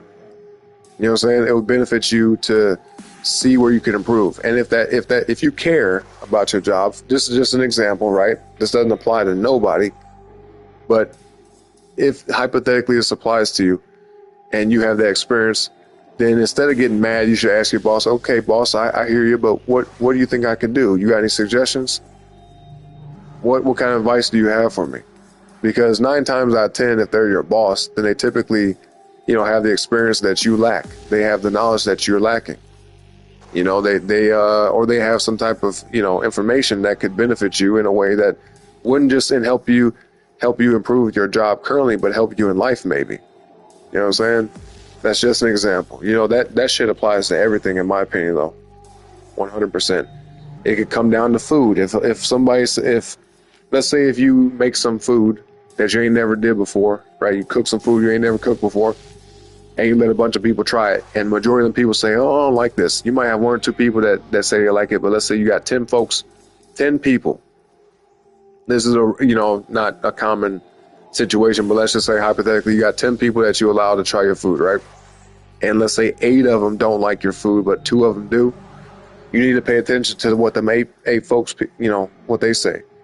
Now, appreciate the fact that you got 2 people that like what you ate, but the fact that 8 of them don't like what you ate, then you need to learn from them. Say, hey, what don't you like about it? Don't be all fucking, you know, don't get mad and take it personal and be like, it's messed up. They said they didn't like my food. That's stupid. That's a stupid way to go about life. All right, that's a very dumb fucking way to go about life. What you should do is look at them people and say, hey, what don't you like about it? Let me know. You know what I'm saying? And even if someone's being an asshole, even if someone's saying this food is fucking nasty, I hate this shit, you're an idiot, you don't know how to cook, fuck you. Even if someone says that to you, then be like, well, damn, that was harsh. I don't like hearing that. That's fucked up. But if that person's willing to be reasonable enough to let you know what they don't like about the food, just get that information from them. You ain't got to be friends with them if it's someone that's random that you know, in that situation, whatever. But I think you guys get what I'm trying to say. Basically, at the end of the day, don't get your feelings all caught up about the truth. Don't get your feelings hurt about something that's true. Even if it's negative. Especially if it's negative. If someone says something to you, or you hear something about yourself, or something that you're doing that's negative, some type of, harsh criticism, Don't fucking get mad. Don't cry about it. Don't take it personal. Just learn from it. Even if someone is doing personal attacks and saying, this dumb fucking asshole is doing this again, separate that. Because now what that does, all it does is tell you that person that's saying the stuff is possibly the asshole, right? Because nobody just goes around and starts talking shit about people for no reason. You know what I mean? And if you didn't do nothing to them, and it's uncalled for, then yeah, then they're the asshole, right? So sometimes there might be a reason to it. Somebody might have something to say about what you're doing. That's when you need to reflect on yourself and say, well, what is it I'm doing wrong? Quit looking at other people outside yourself. Always look in the mirror first. Start with yourself first. If there's anything in life that you get any type of negative response to, any action you've taken, always look at yourself first. Don't be like, hey, fuck that person. They said something I didn't like. Fuck them. They're stupid. They don't know what they're talking about. Because they might know what they're talking about.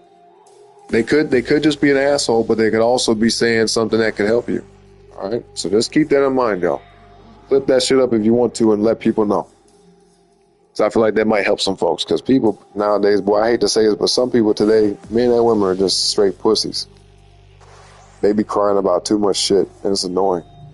Complaining about a bunch of shit. You know what I mean? If you're going to complain about something, let it be worth something. Make a valid complaint. Don't just complain because something hurt your feelings. Because feelings are very, very deceitful. They're very deceptive. They're illusions, in my opinion. Now they're real in the sense that when you have a good or bad feeling, it's happening to you. You're experiencing it, right? But at the end of the day, they're very susceptible to so many different variables. Because something that might make you happy might irritate me. You know what I'm saying? And vice versa. Something that makes me sad might make you laugh. So, it's very, very, it's not a guaranteed thing that your feelings should be something you listen to. So don't follow your feelings. And this applies to men and women. I think it's easier for men to take that in consideration than women. Women operate almost solely on emotion, which is very unfortunate. But that's just human nature. So just pay attention to what I'm telling y'all. You know what I mean? I think it would help out a lot of folks. You know what I'm saying? Just pay attention to that. It'll help you in life. So anytime you deal with some shit like that, don't get up in your feelings, dog, because that's how shit gets carried away. We hear about that shit all the time. People, they get upset about stuff and they do things they should not be doing as a response. So don't react to things in a way to make things worse, Just see what you can learn from something. All right. Anyway, let's see. Trent says, Orm, we will get along real well. That sheeple mentality is the demise of our human species. 100%, man. 100%. 100%. It's the fact that a lot of people they lack critical thinking skills and individuality. It's okay to like something that someone else likes too. I'm not saying that because I like something and you like it that now, you're just a fucking follower. No, that's not how that works. But don't do it for the sake of just because someone else did it too. It's just like the old saying goes, if someone jumps off a bridge, are you going to do it too? Yeah, don't be that kind of person. You know what I mean? Don't just do something just because someone else did it. Do it because you thought about it before doing it. You know what I mean? Just, critically thinking, you would look at, okay, this person did that. Why did they do that? What about this choice that they made, makes it like, something that makes sense to them?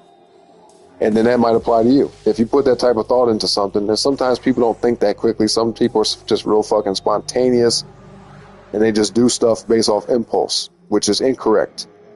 I'm going to tell y'all straight the fuck up, that is an incorrect way to go about life. Sometimes you got to put some thought into things, right? There are a lot of things in life that you should think about it before you do it. Not to say that it's a wrong decision if you decide to do it, but you should understand why you are doing it. All right? Don't just do it because you see someone else do it. Think about, why am I doing this? Do I really want to do this? That's how people get caught up. If you look at this shit that's going on in Hollywood and stuff, people they get peer pressured into shit, and they, get involved in things that they have no business getting involved with, and then it fucks their life up. You know what I mean? But at the same time, some people they stumble upon into things that are benefiting them, but they don't fully understand the situation enough to where they can capitalize upon it in the best way possible.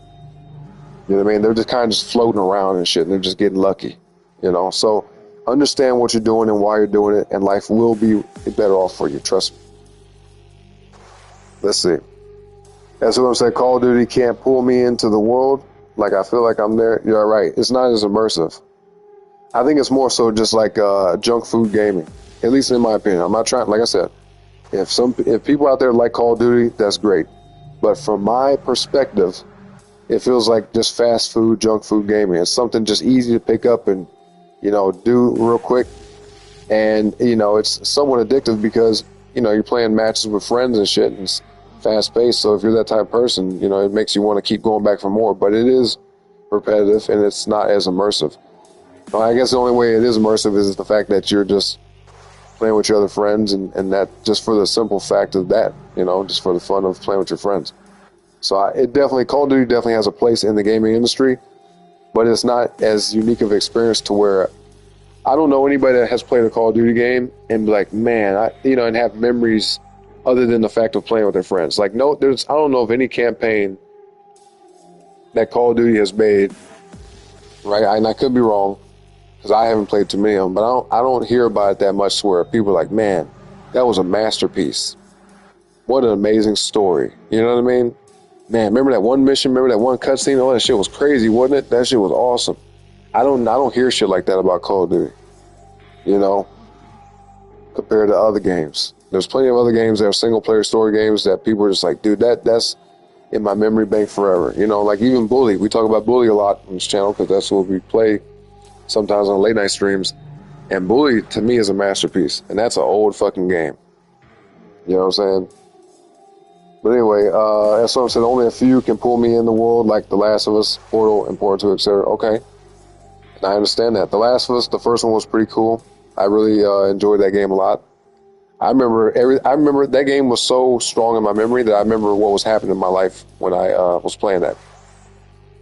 Before I beat The Last of Us, so I started playing it when I was living with my parents, and by the time I beat that game, I had moved out on my own. You see what I mean? So it took me like a few months to beat it. So yeah, it was like, shit, I bought the game around, I think it came out in like June of 2013, and by the time September rolled around, I was already living on my own. You see what I mean? But see, I remember that, you know, I remember that time, and I think about that time, and that game stands out to me because that's what was going on. And, you know, I remember beating that game in my new place. That was crazy. Very fun memory. But yeah, Portal 1, yep. Awesome time with that. And then Portal 2, I remember the whole experience of going to buy that game.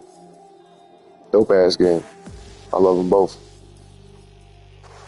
Trina says, I love the fact that you make the music on the spot. Hey, thank you, man. I try to make it interesting for y'all. I try to make it entertaining. Just be like, yo, let's jam out, just create something new.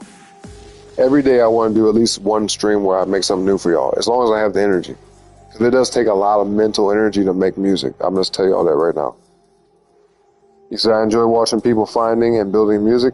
It speaks volumes of how their day was and or what they're going through. Okay, I can see that. It definitely makes sense. But I appreciate you vibing out with me, Trent. He said, people's ego has conditioned themselves to believe the beautiful lie of and diminish the ugly truth. Hold on, let me see. People's ego has conditioned themselves to believe the beautiful lie. Okay. Oh, and demonize. My bad. I misread that. And demonize the ugly truth. Yeah, exactly. You're 100% right about that. Yeah, ego has a lot to do with that, because when people's feelings get hurt about shit, you know, they feel like, well, you know, how dare they? How dare they say it to me? It's like, bitch, you ain't nobody for real. Like, you are a human being like everybody else. No one individual is more special than anybody else. Some people might have talents that other people don't have and abilities that other people don't have.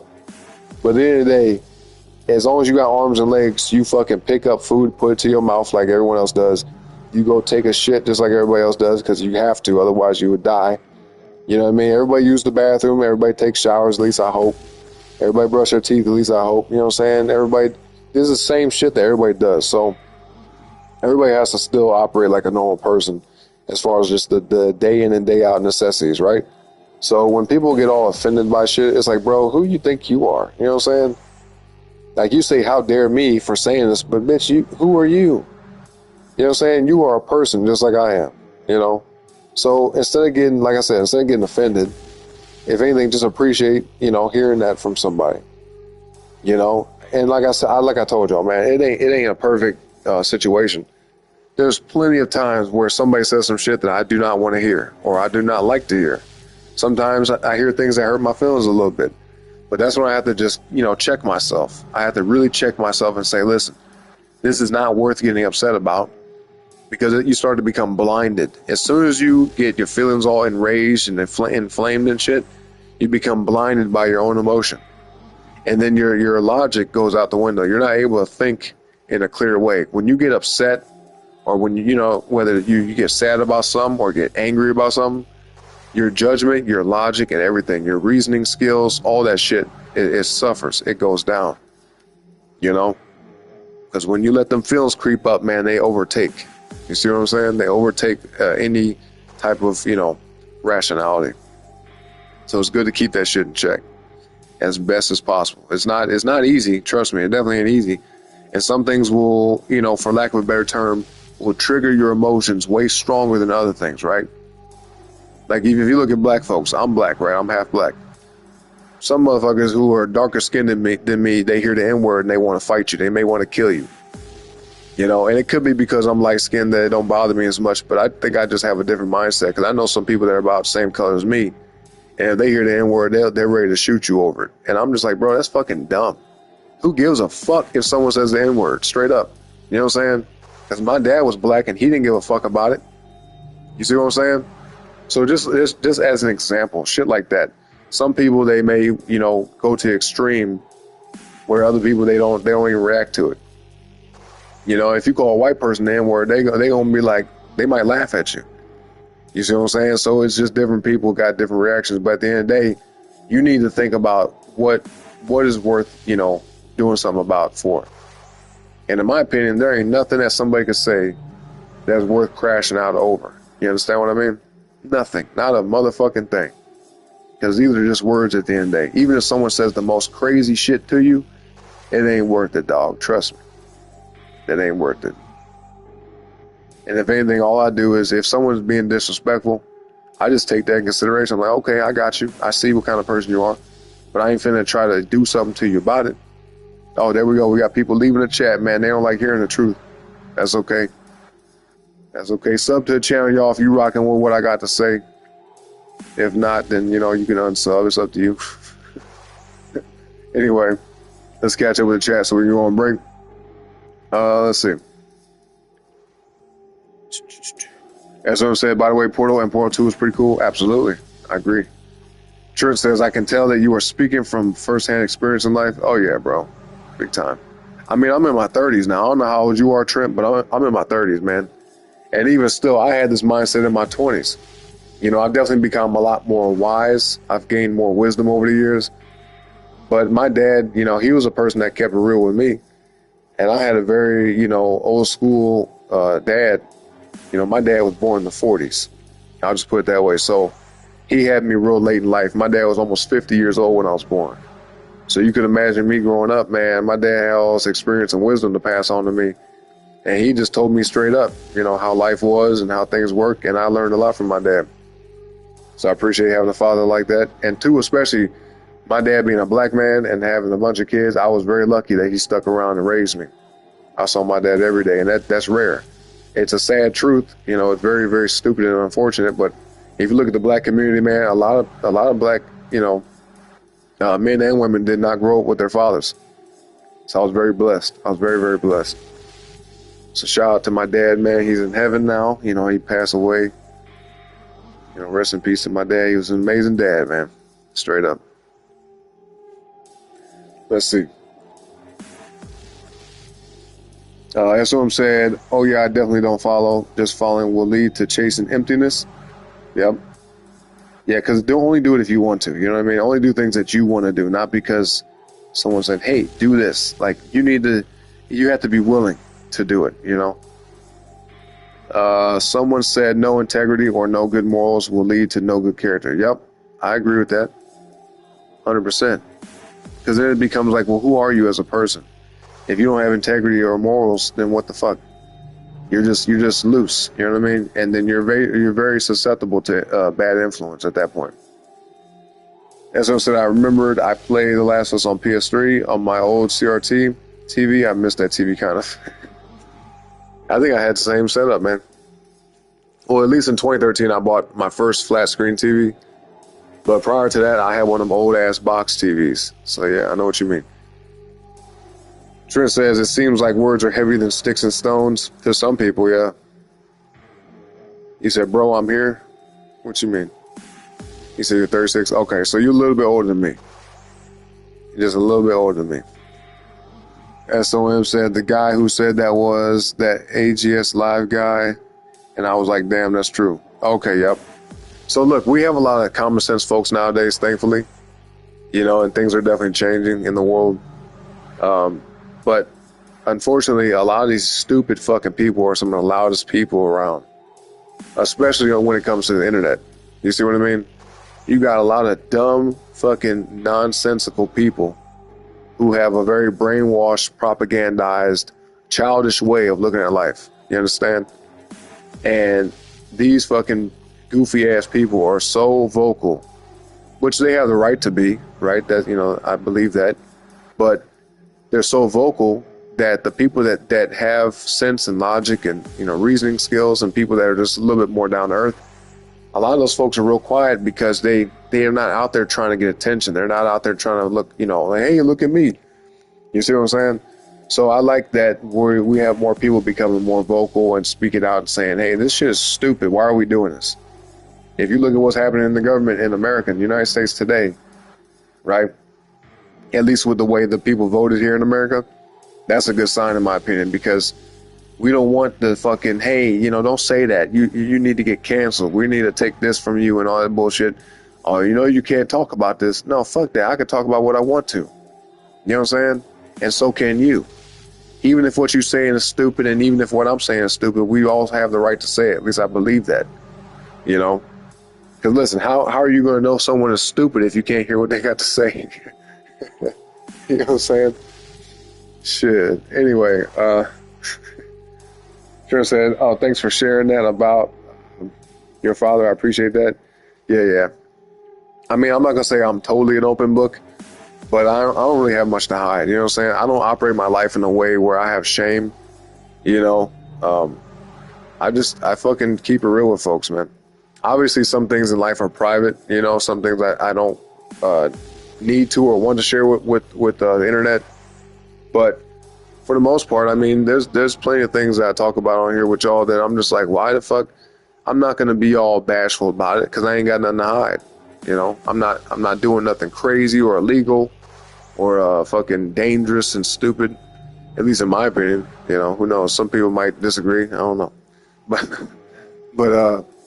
yeah, just in general, I feel like I go about life in a way that makes sense, at least to the best of my ability, you know. So I like to share my thoughts with y'all and share my experiences with y'all that maybe it could help somebody. At the end of the day, that's an unofficial goal of mine, you know, because I believe you can always learn from somebody else. And if somebody can learn from me, then I feel like that's a blessing. You know, that's good karma for me in a way. Not that I do it that way on purpose, but I feel like if I can help somebody else, then maybe, you know, good things come back to me, you know, just as a passive thing. So I like to help folks as much as possible. And shit, some of y'all been here for times when I talk about fitness related things or health related things. And I'm really passionate about that. Outside of music, I'm very, very passionate about health. You know, because if it wasn't for, you know, my dad's health being not so good, he would still be alive today, I believe.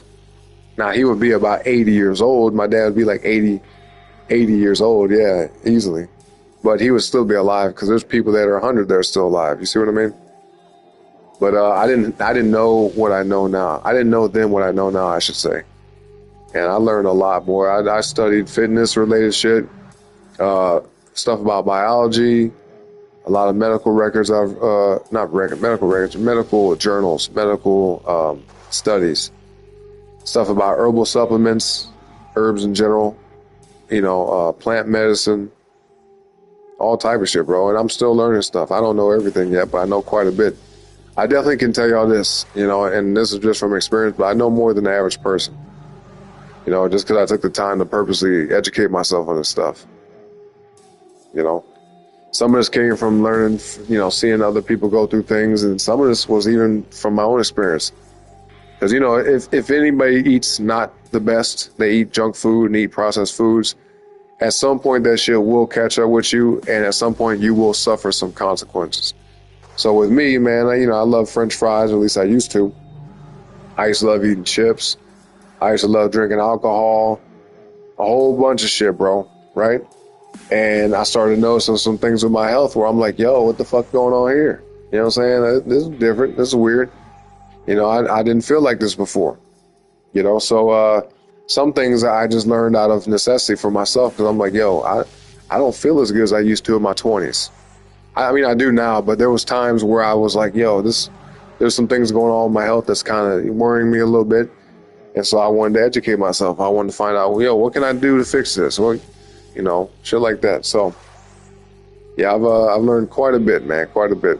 And I think I can tell y'all this. I feel a lot healthier today than I've ever had in my life, even in my 20s. So thank God for that, right? Let's see. SOM said they say Gen Alpha, maybe the turning point in humanity. Okay, my son is Gen Alpha. That's what's up.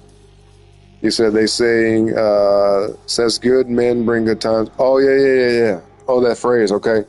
I already know exactly what you're saying before you were reading this. Yep. That's another way of saying, though. Another form of saying the exact same message is saying that, oh, no, yeah. No, you got it right. Yeah, my bad. I didn't finish reading it. I just already knew what you were saying with that. Good men bring good times. Well, actually, it's okay. So it's strong men bring good times. It's both, though. It's both. You said it right, SOM. But the other version I've heard of it is strong men, bring easy times or good times, right? Then the good times, make weak men. Yep. And then weak men make hard times. Yep. And hard times make strong men. That's what I heard. But yeah, you got it right. It's just a general, like, parable, I guess you want to call it that way, for life. And it's true. I mean, it's really odd when you think about it, that cycle, but it's true. Because when things are good, everybody gets real fucking lazy and complacent, and it's like, well, shit, why do we got to do special things? Why do we got to innovate? Why should we work so hard? Look how nice life is. Look, let's just take it easy. And then that makes people lazy and weak, So then when you have some evil people come around and they say, hey, I'm trying to take advantage of this opportunity, now everybody's getting fucked up because of that, So we're living in hard times right now, 100%. And yeah, the people who are, I'll put it this way, the people that are men now, the people that are adults now, and even some of the children now will definitely be leaders in the next few decades. So I think that most people that are alive today, yes, they will be very strong. Even some of the little babies, I believe. Babies that are born now, I feel like, a couple of decades from now, 20, 30 years, they're going to be people that are doing some amazing things.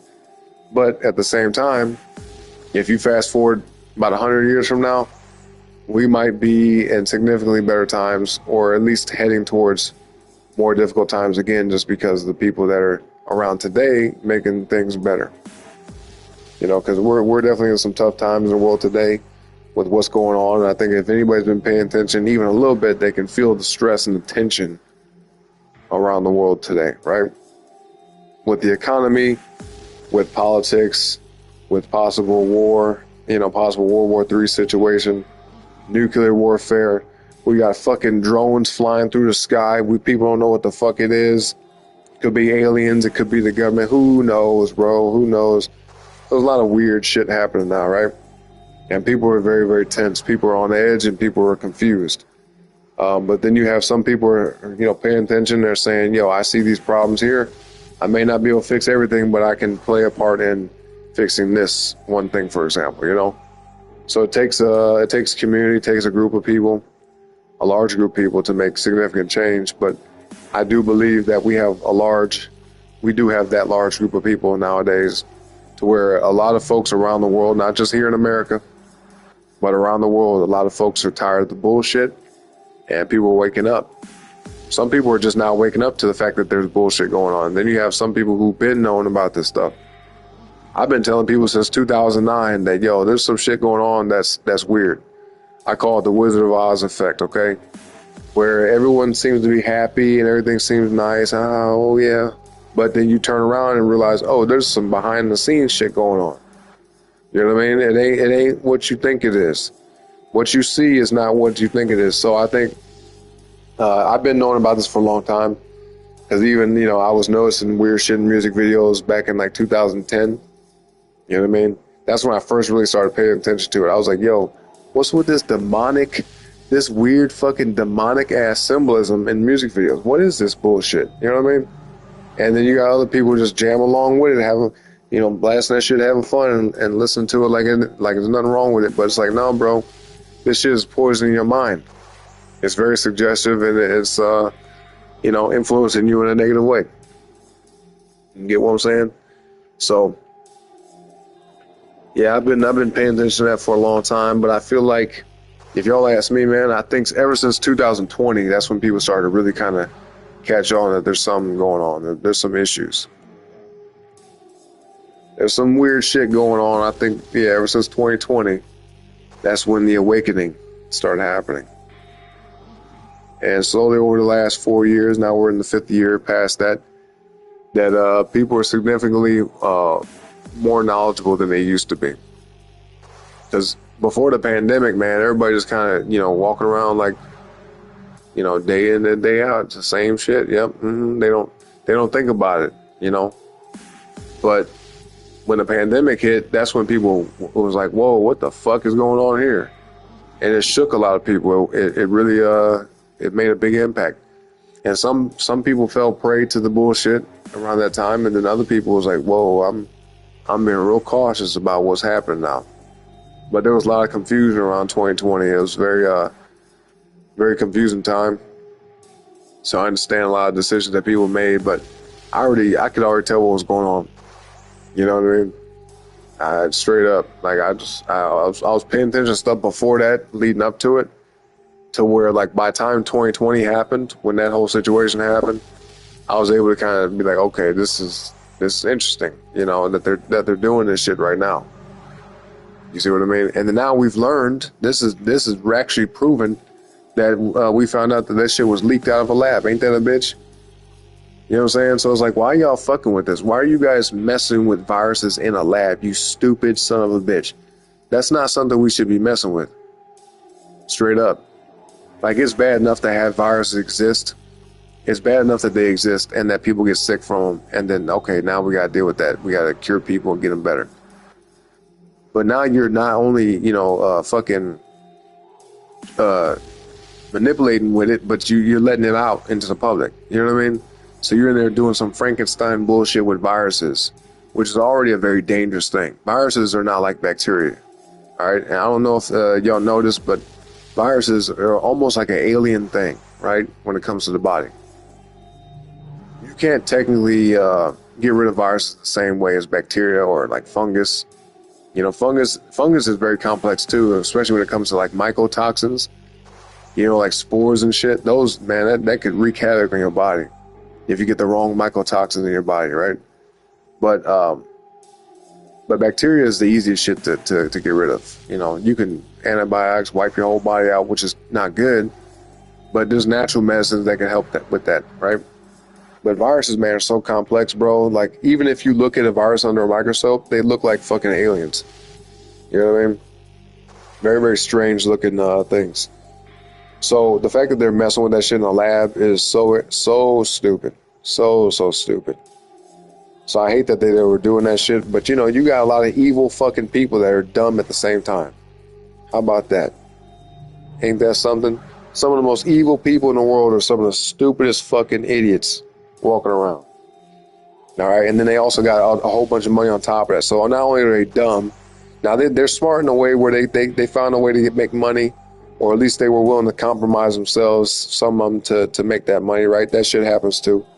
You see that in Hollywood and the music industry and shit like that. So people do favors, quote unquote favors, to make money. You see what I mean? People, they do things some people say, sell their soul. That happens, right? I'm not gonna say that they sign a contract with the devil for real, but they do things that compromise them as a person just for monetary gain. That happens 100%. You know, and if people don't believe that, then you better wake the fuck up.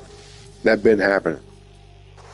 But there are some people who are clever enough to know how to make money, but they're still stupid at the same time, meaning that they do shit that they shouldn't be doing. You know, things that will lead to you know, major issues, but they're just so short-sighted. They're just looking at, like, what can I gain out of this right now? You know what I mean? For like the risk of maybe everyone on Earth. You know, so I don't appreciate this shit that they were fucking with shit in the lab. That actually makes me mad as hell. But, you know, what we can't necessarily do anything about that. All we can do is vote certain people into positions of power where they can make decisions and say, you know what, you ain't gonna be doing this shit. And if you do this shit, you're gonna be locked the fuck up. If you ask me, everybody that was messing with that virus should be locked up. Everybody, 100%. Y'all shouldn't be fucking with that, because what's the benefit to society? We don't benefit from that. From you taking a virus and messing with it and doing shit with it. We don't benefit from that. You know what I'm saying? So, at the end of the day, man, just leave well enough alone. Study it in a way where you can find out, okay, what can we do to, like, in case people get sick from it, what can we do to fix that? But don't be going up in there and manipulating with it and fucking trying to piece together stuff and do all this other bullshit. We don't need that, man. That's unnecessary bullshit.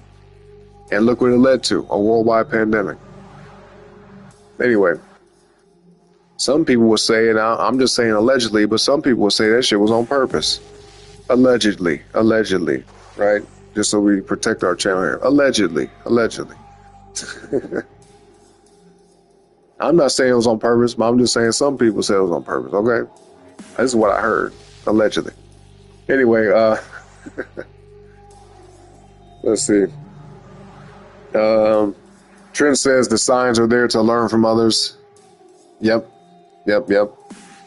SOM said AI had to calm down on soda. It's caught up on me and actually feel better than I have for a while. Yeah, bro, I stopped drinking soda years ago. Shit, I'm 33 now. I stopped drinking soda when I was 26. So, you know, you do the math. That's like what? 6 years? Right? No, I'm tripping. Oh, my math is way off. Yeah, so 7 years, technically. Yeah, this year will be 8 years. This year will be 8 years that I haven't drank soda, man. And I told y'all before, I tried to drink a little bit of soda like a few months after I initially quit. So I quit drinking soda in 2017. And then I tried to drink, like, it was like a few months later, me and my lady, we got some pizza. I was like, ooh, let me get some Pepsi with this. Because, like, for me, you know, growing up, pizza always went with soda. That's how I always had it. And, you know, sometimes I would have pizza by itself, obviously. But this particular day, I was like, man, I want the full experience. You know, I want to get some soda, get some pizza. That's a great time to me. Tell me why, bro. I got that soda. I ate the pizza as I always do, no problems. Even though the you know, I call it fast food pizza, these chains, Domino's, Papa John's, all these fucking places. That pizza is not good quality. The ingredients aren't that good. You know what I mean? The dough is fucking full of preservatives and chemicals and shit. So it's way better to make your own dough, make your own pizza at home. Let's just be honest about that. But the pizza wasn't really the biggest issue for me. When I drank that soda, though, right? The pizza, I was eating it, no issue. I drank that soda. Immediately when I drank the soda, I started getting really fucking hot and nauseous. Like, my body temperature was shot through the roof, and I got extremely nauseous very fast. I was like, what the fuck? And I knew right away it was a soda. Because I was just eating the pizza, no problem. I'm not one of the people that I eat and drink at the same time. I can't do that. Like, I can't eat a mouthful of food and then just start drinking shit right behind it. You know what I mean? I gotta, like, eat the food and then, like, chill for a minute, and then drink some, right? So I fucking, especially with drinking water and stuff. If you drink too much fluid, when you're eating food, it can dilute your stomach acid. Just so y'all know, which can impair absorption, and the food is not going to dissolve properly in your stomach acid.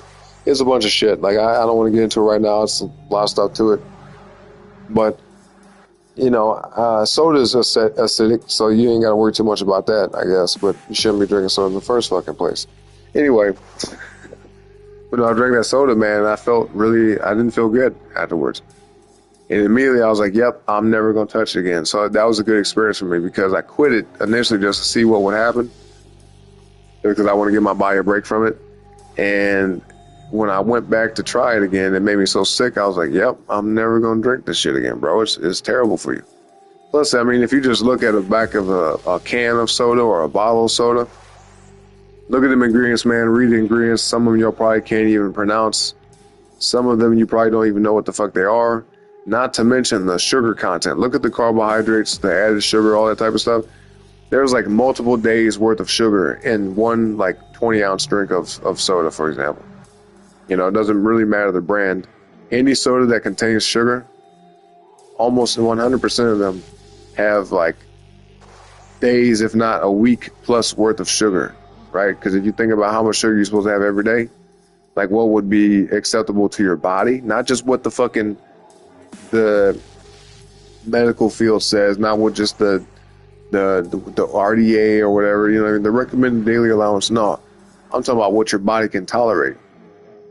If you take in consideration what your body can actually tolerate as far as like sugar, especially that processed sugar, the corn syrup and all that shit, high fructose corn syrup,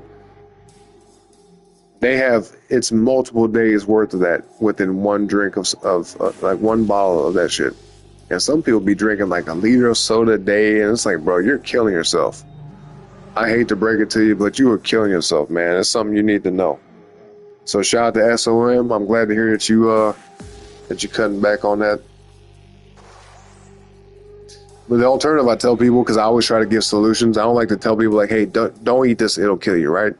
I want to tell you that, hey, don't eat this, it'll kill you, but also give you an alternative. That way you have an option, something that you can replace with it.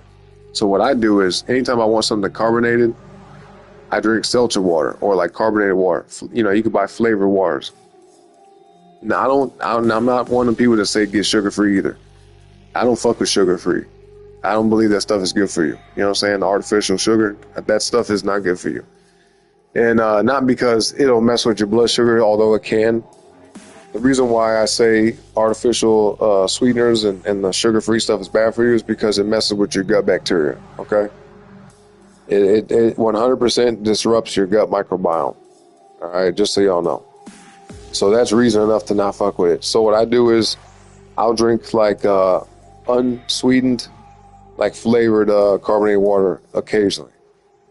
You know what I'm saying? Or you could just drink plain. You could drink plain carbonated water. It almost tastes like some type of lime soda without the lime flavor maybe. So just imagine like just straight fizzy water. It's still good, at least in my opinion. So I think the reason why most people drink soda is for that effect, that carbonated effect, that sizzle, that slight burn. You know what I'm saying? That feeling when they're drinking it. I really truly believe that's the appeal to it.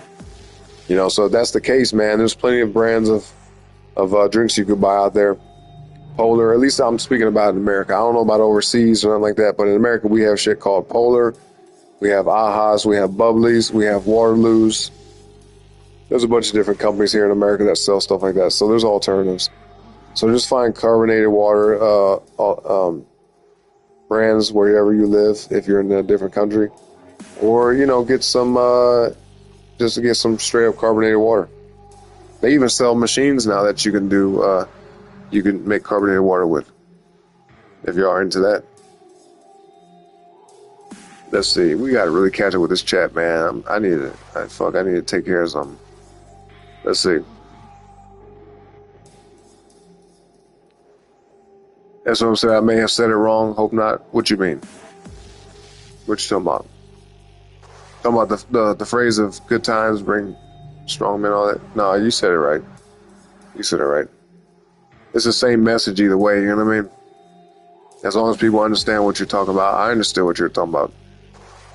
Then you said, I think you're in the good men part, as my gen is the weak people. Damn. In Gen Z, but I believe Gen Alpha are going to be stronger than Gen Z. I do too. But not everybody in Gen Z are weak people, though. I'm telling you that right now. There's a lot of Gen Z people that are doing things that nobody in my generation was doing. Because I'm a millennial. You know what I'm saying? I'm a millennial.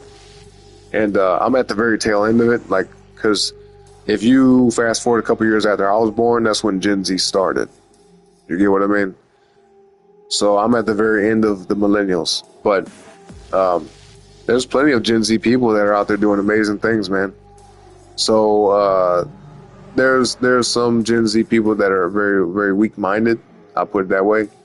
And they're lazy, unfortunately. Like a lot of Gen Z people, they don't understand, putting an effort into stuff. They're just, a lot of them are entitled. I'll just put it that way.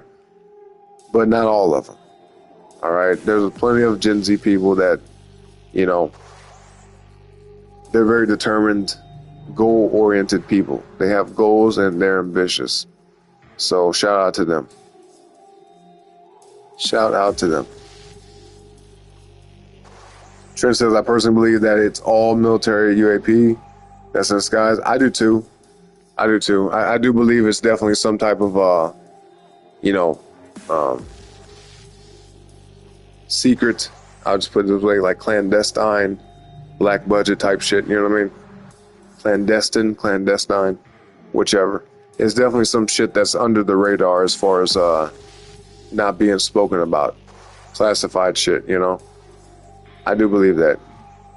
So, in a way, some of them could be, I don't, who knows, really? Some of them could be some shit that we ain't never seen before as far as like something that's not human. But I do believe a huge majority, if not all of them, are human man-made craft. That's what I said. I actually learned from Jimmy Hopkins. He would drink a soda and say, my insides are rotting. Well, there you go. Even from a game back in the day, man, it teaches something. That's good. You pay attention to that. That's kind of cool. He said, I ain't trying to down Gen Z, but most of us are some weak mofos. Yeah, that's true. That's true. I think there's, a lot of them are online and they're vocal and they're out there in the open making themselves look crazy. And then they're misrepresenting the Generation Z. You know what I mean? They're I can't even talk. They're misrepresenting Gen Z by being out there looking stupid and looking crazy. All right. But there's a lot of y'all out there that are doing some amazing things. And SOM, man, you seem like you got a good mindset. You're definitely open to learning things, and that's the start. When people have a closed mind and they think they know everything already, then they already lost. They already lost in life. So, the way to become better and just win in life, right? To do the opposite of losing is to win, right? So in order to win in life, you have to be open-minded about stuff. I'm not saying do everything, once head ass. Don't be like, oh, I'm going to try everything once looking ass. No, I mean, you don't even have, that much time to live to fucking do everything once. But anything that you think would benefit you in life, give it a shot, And always be open to learning something new. Be open to criticism. Be open to people's opinion and feedback. All right? Not to say that you got to, operate based off that, but it's just interesting to know. It's good to know what other people think, and to just take advice from people where you can, because you might hear someone talk about a bunch of different shit, right? And even me, you might hear somebody talk about me or other people talk about a bunch of different stuff, right? And even if you find one good thing out of there that you can utilize and learn from, then there you go. Because some people make the mistake of saying, well, I don't like this person, so I'm not going to listen to nothing they have to say. Even some of the worst people in history, there's something that you learn from them. And it's not to say because you learn something from somebody who's a bad person makes you a bad person. No. Maybe that bad person just knows something you don't, and the way they live is not the way you want to live, but you could take something from what they have to say. All right. So, but be careful though with that. Be careful. Don't get wrapped up in the wrong influence. So it's a very double-edged sword. When you're listening to other people who may not be people that you want to follow their footsteps, yeah, you can learn something from them, but at the same time, you don't want to be influenced by them. So if you're susceptible to being easily influenced, then you should be careful on who you listen to as far as advice goes. All right. But if you think you got a really strong mind and strong willpower, and you feel like you won't be led down the wrong path because you're very convicted in your virtues and your principles in life, then yeah, go ahead and read some books or watch some things about other people who are less popular in the world. I don't want to use any particular names, but hear what people have to say that may not be people that you want to be like, but you could always learn something from anybody. You know what I mean? I'll just put it that way. Sure, says we are conduits. What you mean? That's a very ambiguous term. That can mean a whole bunch of stuff, Trent. As I said, no doubt, I think I'm over Witcher 3 as I return to it, and that music drives me nuts. Damn. As I said, I'm always willing. I heard my kind may have wiped out the people who lived on my country. Oh shit. I can admit I was a little mad, but it opened my eyes like, damn, it may be true. Yeah, see? And as long as you can accept the reality of it, it doesn't mean you're a bad person, because you're not the one who did it. It may be your ancestry, who knows? But that ain't got nothing to do with you. Just like I hate to say this, but a lot of black folks nowadays be complaining about shit. And I'm like, bitch, you ain't a slave though.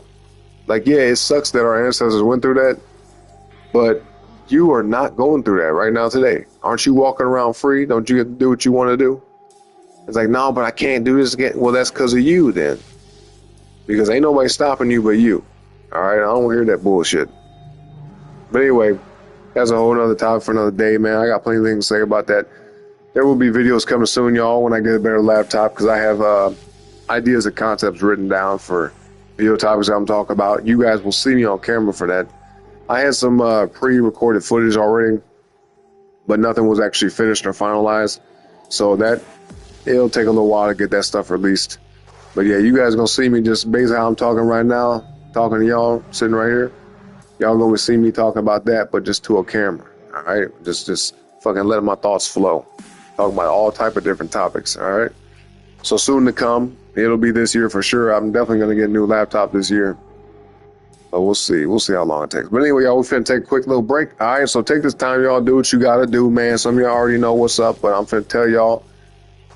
The ones, those of you who are new, some of y'all know what to do, but some of y'all are new. Okay. So anyway, take this time, y'all, to get what you need. Your snacks. If you want to get some snacks, get your bathroom breaks in.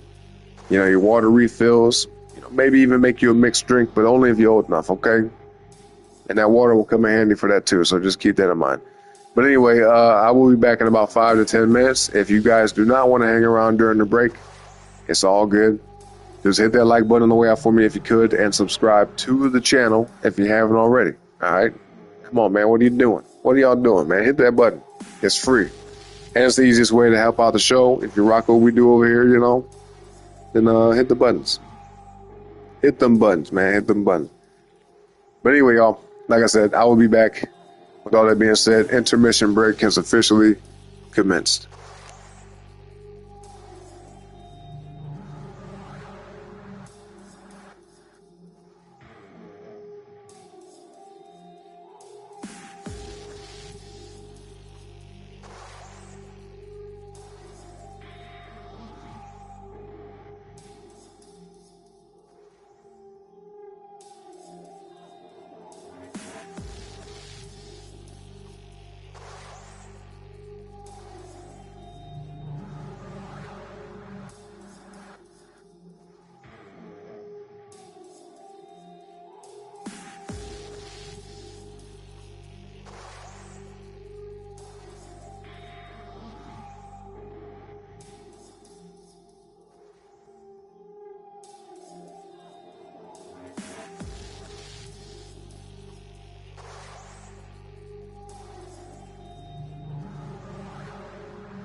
Right, y'all, I'm back. Hopefully you guys enjoyed that break as usual. Let's check the chat before we get back into it. Let's see. Oh, that's what I'm saying. All right, y'all have a good one. I got to get some sleep for tomorrow. All right, bro. You probably left by now, but I appreciate you. I so am. As always, have a good sleep and a good night. All right, I'll see you next time. But all right, y'all, let's finally get into the game. We're back now. Amazing conversation that we had for the first, great portion of the show. But it's time to get on with the show, all right? It's time to get into the game. So here we go, y'all. Devil May Cry, DmC, Ninja Theory version, Definitive Edition, Night 12. It's daytime now, but we'll stick with that. We'll stick with it. Night 12. Here we go. Let's get back into the game, y'all.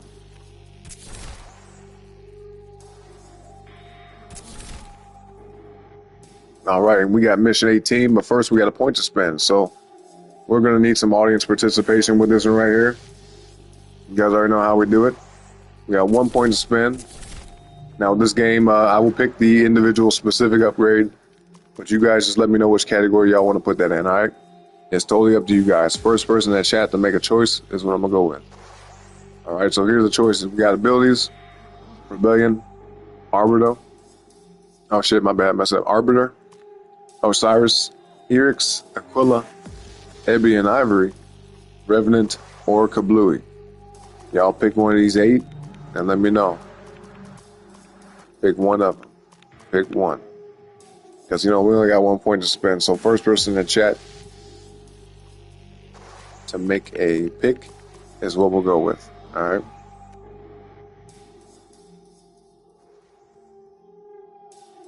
I'll give y'all about 60 seconds.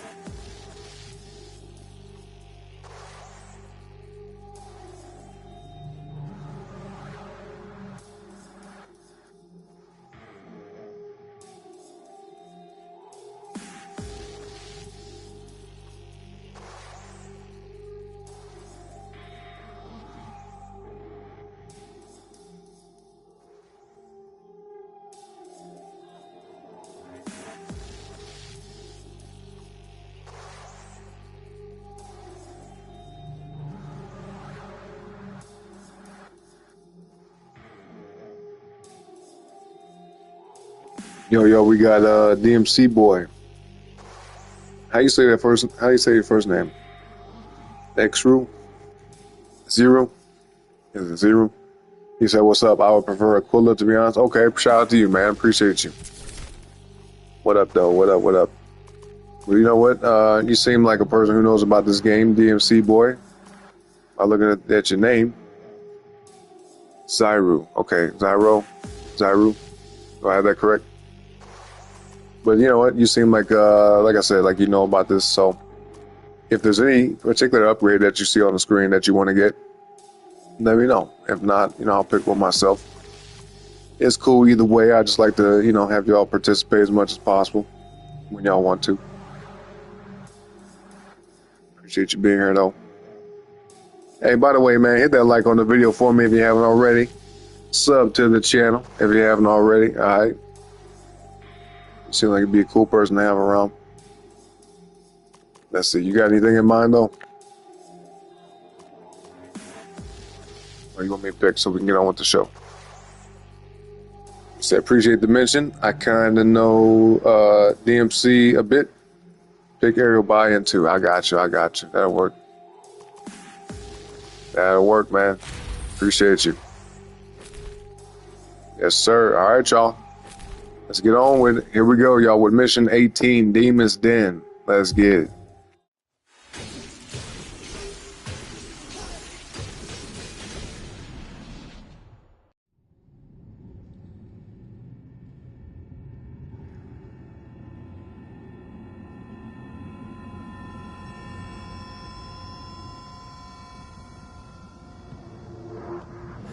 You made it. You make quite the team. I'm stronger. I'm smarter. I'm better looking. Bonus is behind the vault door. Let's not keep him waiting. It's funny you said too. And I got a bigger dick. Twins. They both pretty much almost look exactly like. But by the way, man, how the fuck did he do, how he do that combo at the beginning? Remember that little load screen we just had? How the fuck he do that? Oh, shit. Oh, snap. Boy, it's been so damn long since I played this game. I do not even remember this mission. What's happening? They must know we're It's coming. crazy. Just as Cap Yeah, predicted. that one combo he did, though, in the So, load screen, what he do we did have to something do like here this, but he did it multiple times. How the fuck you do that? To overload the system so I can hijack the quantum I don't think that's possible. That's it. What do you do? Just jump and just... Hold on. Could you say that first bit again? Damn, So, what the fuck? You have to kickstart Like, the he did a generators. slam down attack multiple times. 4 of them, right? Yeah, that's right. One Anyway, in I'm each talking tunnel. over it. We gotta pay attention. Let's get to work. Oh, damn. I totally missed what the hell he was saying. Oh, snap. Let's see. Zaru said, it's been a while. I played DmC. Oh, let me get this right here. He said every single one of them. I believe that because your name, DmC boy. He said, I've completed this DmC reboot several times, but not really that in-depth. Well, okay. He said the combo is indeed possible. The input and time is kind of different. Okay, what you think? How we do that, man? Because, I mean, I assume it's possible, right? Because they show it during that little load screen. But how the fuck do we do that? That should look crazy. Because he did it rapidly. He did it super fast back to back. Damn. Yeah, it was faster than that. How the fuck? What do you do, like a tiny little baby jump? No, because this is the shortest we can jump right here. Alright, well, let's see. We gotta solve this puzzle. I'm pretty sure that that's what this is. It looks like a puzzle to me. Damn, I wish I would have fucking been listening. That's my fault. My bad, y'all. My bad. We might have to take a little minute to figure this out here. Let me just get the obvious stuff, though. I'll say this. I'm smart enough to figure things out, even with lack of information. It's just, it's all a matter of time. You know what I mean? Might take us a little minute, though. DmC boy said the hardest thing is timing your devil pool and also jumping on top of the enemy and then jump attack and then a normal jump. Then jump attack. Oh, okay. Yeah, that sounds complex. So you couldn't just do it whenever you want to. You have to do it only when the enemies are present, right? Oh, look at this level. There's all type of shit. Oh, man. This looks crazy. Okay, so we have a secret mission door. Challenge door. Okay. It's like a lost soul down there. Well, what the fuck? Alright, you know what? Maybe I'll go this way first. Oh, can we make it? Ooh, shit. Well, nice. Alright, can we make it here? Cool. Now, the question is... Oh, we should be able to make it over here, right? Yeah, we got this. We got this. For a second, I thought I was going to have to jump off the ledge. Let me see. Do we have a key, man? I hope so. I hope we do, so we can go through the door. Let's see what's in store. Damn. All right, fine then. All right, it's all good. That's all good. We'll find another key at some point. Speaking of which, I want to get some more points so I can get that, the item finder thing. I think it was pretty useful, right? DmC boy said, yeah, because you could only do one jump attack and one move, can't do it more. So the other jump attack comes from the jumping on top of the enemy. That makes a lot of sense. I appreciate you letting me know that, because I saw that shit, I was like, what the hell? How do you pull that off?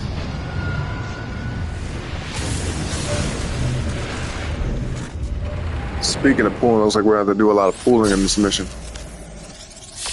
Not snatch and grab shit. Stop. Oh no, you ain't gonna stop me, bitch. Okay, so let's see if we can, let's see if we can try here. I highly doubt I'll get it on the first try, but let me just try to guess this. Let's see. We might not even have the move, do we? Wait a minute. Hold on. Oh, I keep hitting the wrong buttons. I'm not the best at the combos, just so y'all know. Oh, I almost had it. No. That's alright. That's alright. That's a tricky thing, man. That's a tricky thing. We'll probably never, kind accomplish figuring that out, but that's okay. Oh shit! All right, let's not do that. Yeah, it's okay if we never figured that one out, man. As long as we beat the enemies, which we did, we got through it. Not much to it. Let's see. DmC boy said, "Well, I guess clearing every single difficulty in DmC reboot making me know a bit." Oh yeah, no doubt. Yeah, if you played every game, man, and played it multiple times, then you know quite a bit. I have another buddy of mine here that comes through quite often, Alpha. You might see him from time to time if you become a regular on the channel. But he's hardcore about DmC, so you and him will have a lot of fun conversation about this. Shit, if you go to his channel, he's got exclusively DmC content. He just started becoming a content creator, by the way, but he's got all DmC content on his channel. His goal was to do S rank in every mission in DmC 5. You get what I mean? He's been doing pretty damn good. I think he said he got platinum in that game yesterday. Bro, I hate these fucking enemies. Come on, man. Ducking and dodging me. Come on. Bitch. Alright, I'm finna lock in, y'all, because these enemies ain't just no regular run-of-the-mill enemies here. These are quite annoying. So let me lock in right quick.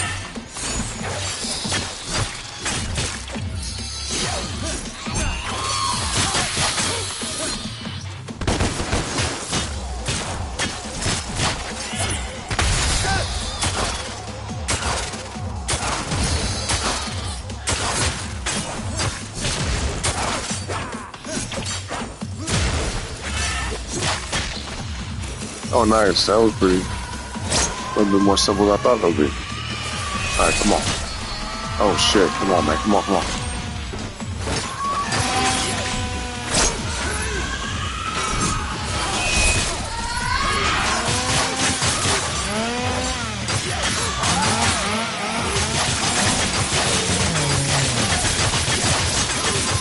Yeah, you ain't finna chop nobody with that chainsaw, boy. What you thought? Oh, shit. Hold up, let's get her up out here. And she's definitely a problem with that shield bullshit. Let's get you going. Come on, man. Come on, dog. Come on, dog. There we go. Get her. Yeah, cut that shit out. Literally cut that shit out. Stupid. Let's go, let's go, let's go. Yeah, you don't like that shit, do you? You don't like getting sliced on? Bitch. Nice. That's what I'm talking about. One generator up and running. Good. Ooh, okay. DmC boy said DmC. Let me do this. Because they talking about something I might need to listen. DmC reboot is not my best game. The trilogy, both 3 and 1 are my best. 4 and 5, I only tried them once, so almost no in-depth knowledge on both of them. Okay, I got you. Only focusing on the trilogy, OG they called. Yeah. See, I played them all except for the first one. You know what I mean? DmC 2 was my very first game I ever played in the series. Then I played DmC 3 not too long after that. You know? And then I played this one. And this one, I have to say this. I like them all, but for whatever reason, this one's my favorite. You know what I mean? The combat feels a little bit more fluid to me. For whatever reason, on them other games, it feels slightly sluggish, a little bit more slow than it does in this game. Does that make sense? And it's funny too because the combat's pretty similar. It's just a few differences, you know. But I definitely enjoy this game quite a bit. We beat DmC 5 like a month ago on this channel. We did the whole game from beginning to end. You know, every single mission on stream live for y'all. And that game was hella fun, man. I love that shit. That was my first time ever playing through DmC 5. I had a lot of fun with that. But DmC 4, I don't know, it was kind of different. Like, it was still a good game, and I was impressed with it because it was the first, like, next-gen DmC game, right? Because the first one came out on PS2. Then you had DmC 4 was on Xbox 360 and PS3. And that game was dope, but I don't remember a whole lot from it. Does that make sense? I just remember that was the first time we saw Nero. And then, you know, Nero comes back for DmC 5, and I was really shocked at the way they, you know, utilize him in the game. I didn't expect that because I knew about his arm and shit like that, but at least I remember that part from the end of 4. But it's like I didn't know what the fuck they were gonna do. But then they have the Devil Breakers. That was pretty interesting, pretty cool. But I'm gonna tell y'all this, man. V, and some of y'all might agree, but I didn't like V. I didn't like V much at all. He was a unique character, and I appreciate the fact they tried to innovate and do something different. But V was he was not fun to play with. I was not a fan, you know. So when we finally got to unlock Dante and use him in DmC 5, I pretty much played as him exclusively until I couldn't. Straight up. Because Dante definitely is the highlight to me. Yeah, Dante's my favorite. Hands down.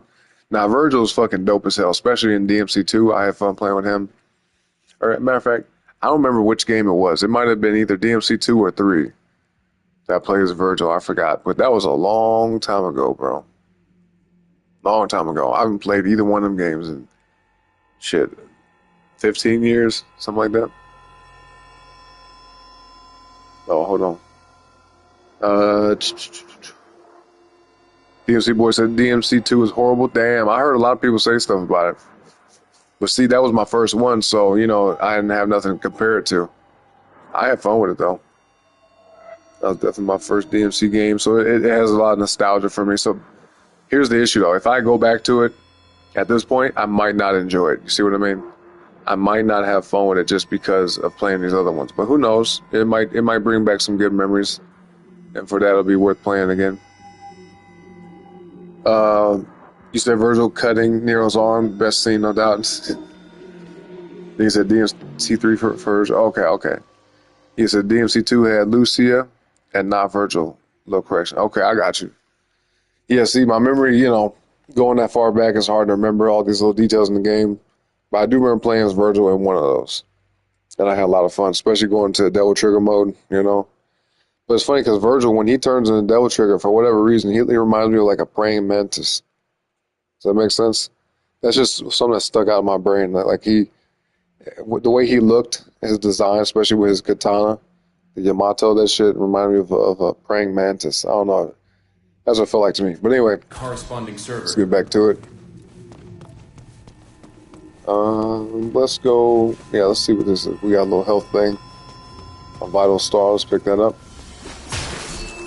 Not that we really need that for real because we barely use some type of items. But it's good to have. It's definitely good to have. Well, we'll check out the store later. I don't think I got any points, do I? Yeah, we ain't got no points yet. We trying to save it for the item finder, so we're not trying to spend no money either. Let's see. Oh, these spiders are all over the place, ain't they? Did we get them? I think I got them all. That's free money right there, boy.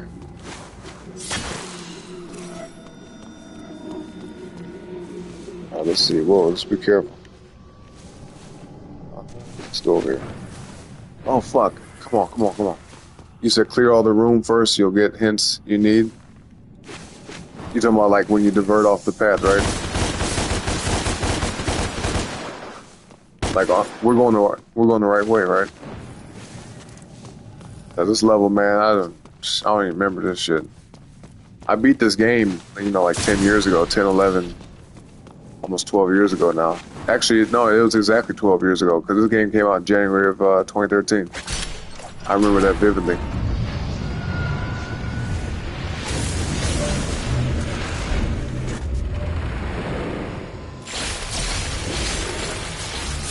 Oh shit. Yo, congratulations, Grumby. Yes, sir. Shout out to you, man. Master salesman right there. That's a big deal, too, for the whole year. Props to you, man. Congratulations.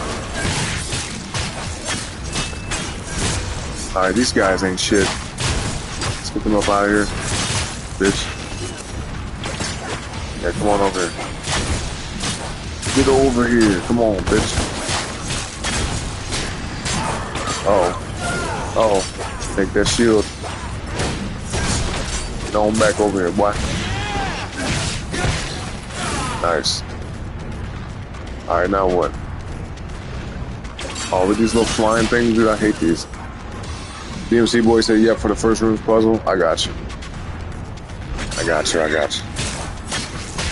So, is there any particular order we have to go through these little areas, or can we just go to them wherever we want to? Like, it doesn't matter the order, right? Well, I wish I could like jump through this and like teleport all the way back. Yeah, unfortunately, we can't do that.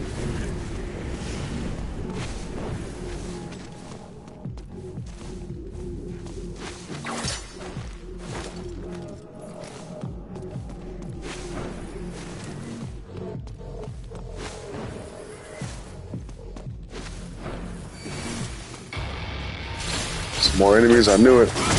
This is gonna be crazy, bro. It's like a gauntlet. Every time we turn on generators, motherfuckers be coming out of nowhere. God damn. Come on, let's get you out here first. Nice, that worked out, boy. You killed your friend, stupid idiot. Yeah, now it's just me and you.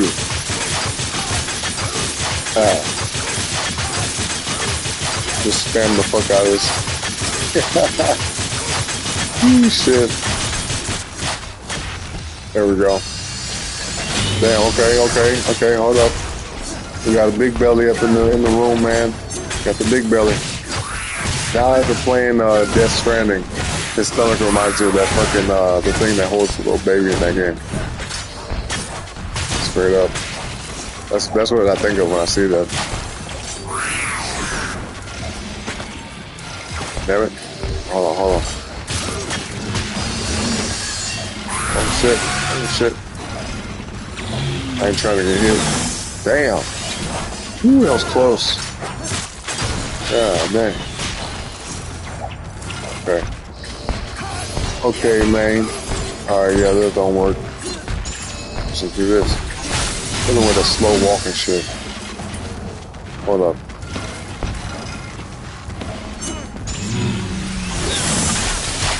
Wow, you motherfucker, bro.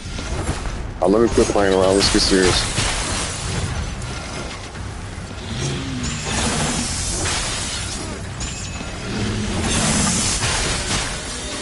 Damn. There we go. Finally, yeah. Blow your dumb ass up. F2 online, Virgil. Good. Rebooting. Oh man. Okay. DmC boy said, "Just clear every single room as you please. The order doesn't really matter, as you'll be doing the puzzle with the current setup of the room anyway." Okay. He said you could parry the chainsaw of the big guy and stun him with rebellion. Yeah, see, I knew about that, but like, I'm not really the best at parrying stuff. Or you can get the other generators. I'm like that in most games, though. Unfortunately, you'll see that more and more if you decide to come back through and watch some more streams of mine. Yeah, I mean, I definitely I'm more of a Rambo style player. I'll just put it that way. I'm very offensive heavy. I'm not the best defensive player or tactical player. I just be fucking letting loose, boy. If you see me in Days Gone, man, I'll be running up in them camps, just cap people in their head and shit. They'll be shooting at me, I'll just be rolling around, just getting shot at, and just blast them away. Straight up. Hold on, am I missing something? So sometimes the strategy works, sometimes I gotta, go back to the drawing board and kind of like try something else, but typically I'm not the best at parrying and defensive strategies, that type of thing. But I utilize it when I need to. It's just not my first. It's not my go-to way of about going about things. Okay. Now let's get this. Let's turn it on.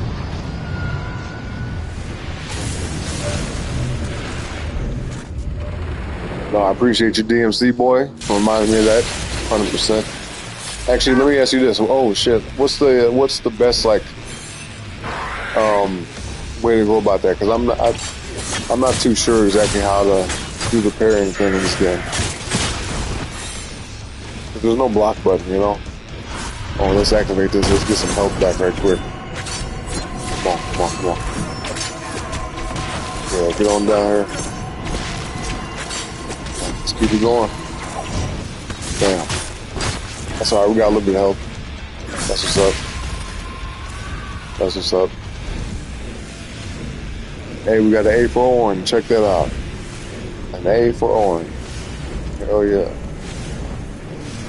And on back. Just like that.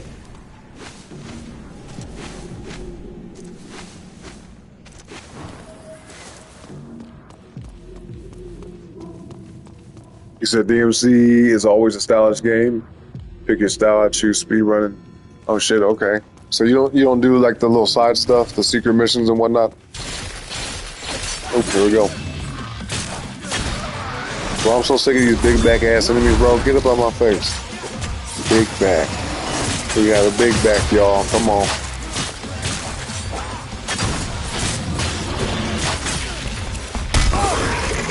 Dog, I thought I dodged that shit.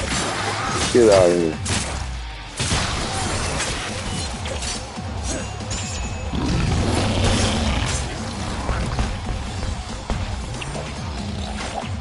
Man, where the fuck you go? I'm about to say. What the hell? Oh. Get back.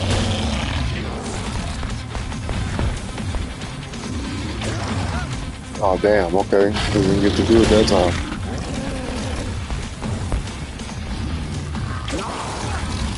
Bro, what the dealio is, man? The fuck? Alright, there we go. Yeah, bitch. Let's get him up out of here. Shake it back.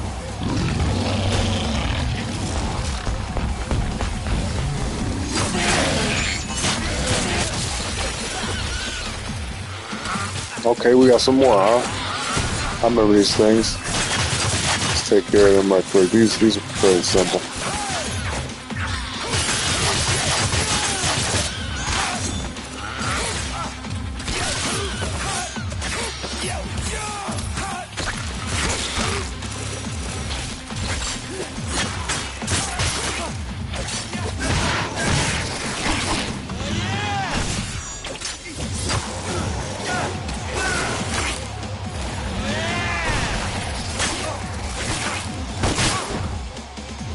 Oh, we getting fucked up.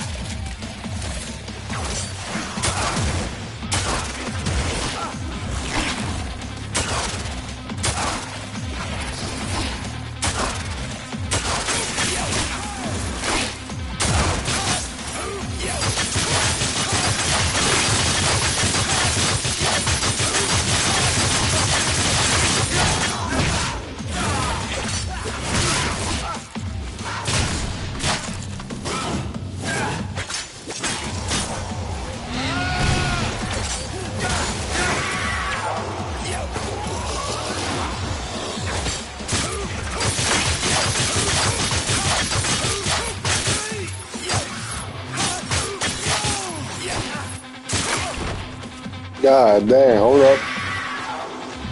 Oh shit, we can't die here, bro. That's embarrassing. Fuck no. Ooh shit. Ooh shit, boy. He done sped up on me. Oh, god damn. Come on, man. Come on. Come on, we got it. Get that bitch. Damn. Let's get him up out of here. Hurry up. Nice. Jesus Christ. Another in the bag. Any problems? That was close, boy. My hands start sweating. Man. Let's see. He said, I try 100% as well in the long pass. Okay, I got you. How old are you, by the way, DmC boy? He said there's a category for just clear the game. Okay, 100%ing the game as well as other subcategories as well. Oh, I believe that. I believe. There's definitely multiple ways to play games. For the most part, it's very, very difficult for me just to go through a game and just play all the main missions. You know what I'm saying? But, occasionally I would definitely try to find some extra stuff, but I don't ever try to do 100% in the game. That's just a lot of shit to do. And I just do as much as I feel like, you know what I'm saying? I'm going to be trying to fucking, get the platinum. But I just, I get enough in the game to help me, amplify what I got already.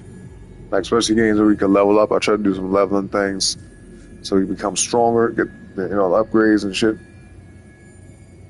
So yeah, I'm kind of somewhere in between. I go explore a little bit, but I don't try to platinum the game, and then I also don't just run straight through it. So props to you. That's very difficult for me to do. just because, you know, I feel like I'm gonna be missing out on some stuff, you know.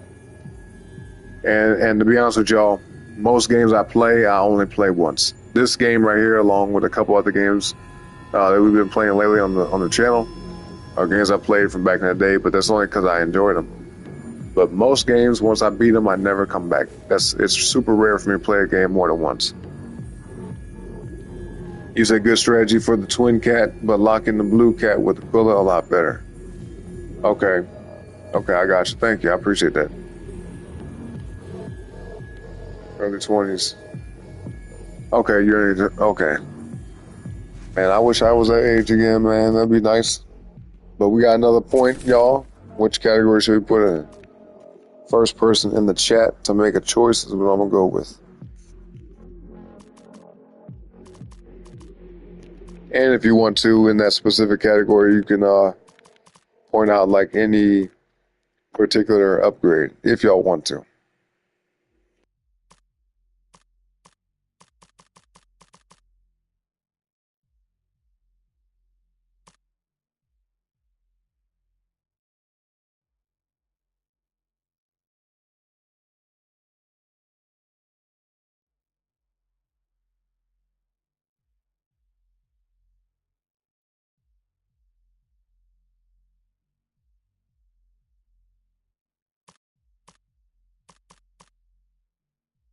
Let me know so we can go.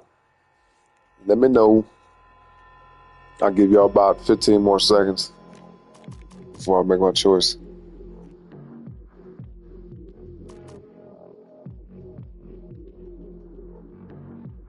DmC boy said, well, you could run straight with a slight bit of extra grind. Getting all the skills and some enough items should be good. Try upgrading the uppercut for your ex. Okay. Gotcha. Uppercut it is. Let's do it. Appreciate you, man. All right. So let me see. We've been that way. That way. Let's go over here. Wait, this is where the item was, right? Yeah. Okay, let's head back. We got one spot left to go to, y'all. Let's do it.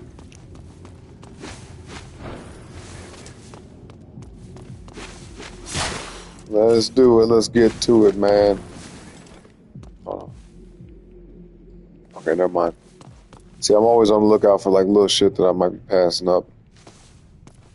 Especially that money stuff, or the currency in the game. And red orbs, I'll be trying to get that. What the fuck is that? Oh, it's a key. Oh, shit. No way. Hold on, man. How the fuck do you get that? You said 2025 minus 2000. You're 5 squared, or 5, yes, 5 squared, right? 5 squared years old. I got you. So that's 5 times 5. 25. So you're in your mid-20s then. Yeah, mid-20s. That's not bad though. That's a good age to be. You know what I'm saying? I thought you would say you're 23. But it's almost the same thing. Shit. If you ask me, man, I didn't feel much different between the age of 23 and 25. At all.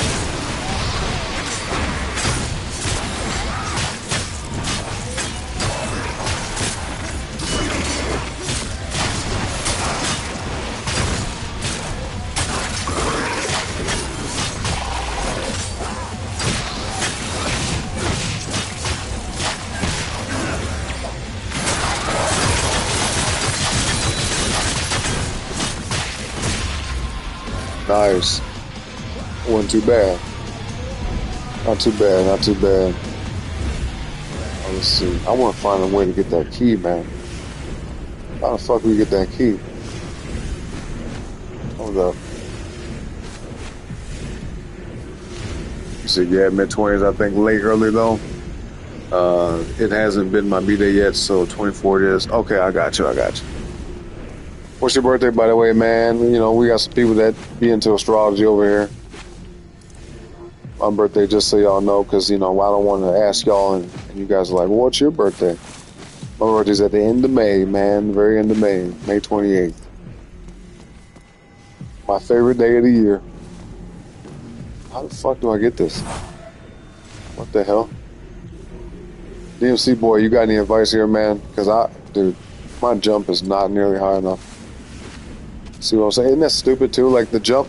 So look, you hold down the jump and you get like this high, but then you double jump and you go like, it's almost like you just twirl in the air. Like what the fuck is the point of double jump? Barely gets you anywhere. He says still 3 months from here, late April. Oh, okay. So you like you're a tourist then? Yeah, you're a tourist. That's what's up. Some of my best friends are tourists.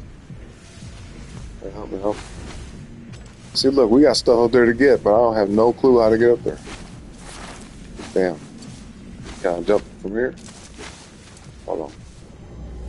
See, that's what I love about these old games. You could try to find little ways of getting on top of shit. Maybe climb up there.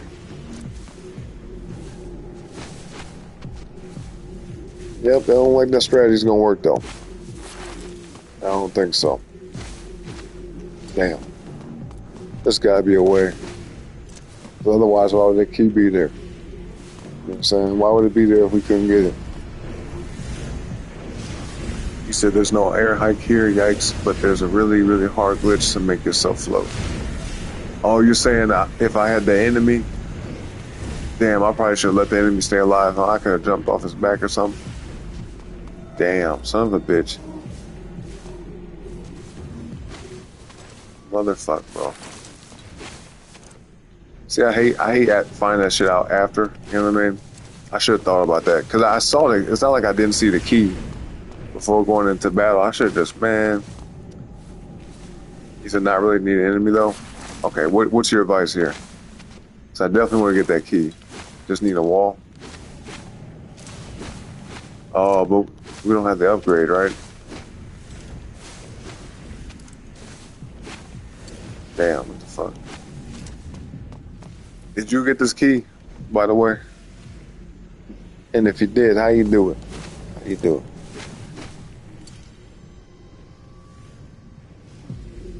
It's okay though if you don't know. I'm gonna look it up. So I definitely want to get that key. I definitely want to get that. Just so we could do a little secret mission. Possibly get a health upgrade. Possibly get a double trigger upgrade, you know? That DT gauge up. He said you could spam jump and angle pull. Like really, really fast. What's angle pull? What's that?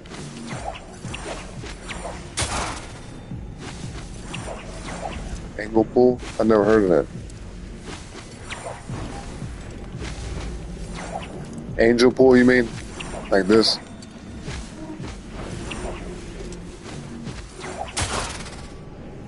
Yeah, the blue pull, angel pull, I got you. How does that work though? Spam jump and angel pull. Oh, hold on.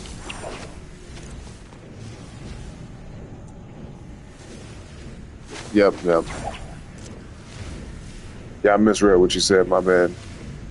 I thought you said angle. You said angel. I misread that. Stay beside the wall? Okay.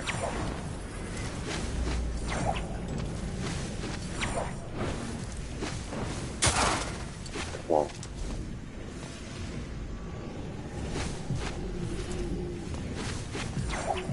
Wait, should I double jump first or just jump? Jump, angel pull, jump, angel pull. Okay.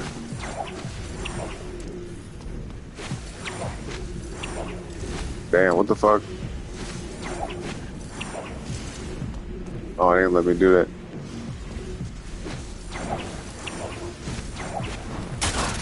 Oh, I almost got it. I was actually getting a little bit higher.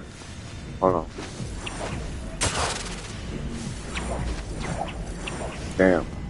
See, it's tough to do too because when I'm holding that L2, I gotta make sure to let it go when I'm hitting X because otherwise I'll do this. So let's see. Hold on. I gotta coordinate myself here for a second. Hold on, let's see. Okay. Oh my goodness. Now I feel like I'm doing it worse than I was before. What the fuck? Okay, let me just see where it's at. Get an idea. Yeah, it's probably best to do it over here. Alright. I'm gonna do it right here. We're gonna do it right here, man. Right here. Hopefully this works. Let's see. Oh, shit. Damn it. Come on.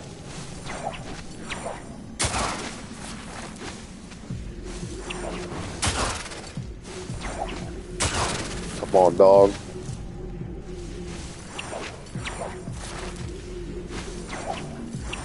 I'm getting frustrated. I'm getting frustrated with myself, man. Come on, man. You got this, Orin. Come on. Oh, my God. This shit is aggravating. Let me see. I was doing it pretty good at first. Damn, fuck.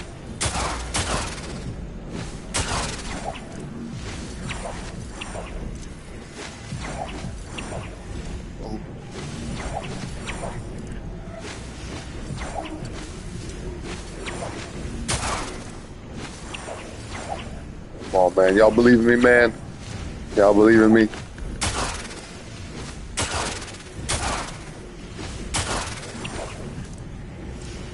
He said, try checking more of it. The glitch is just too precise.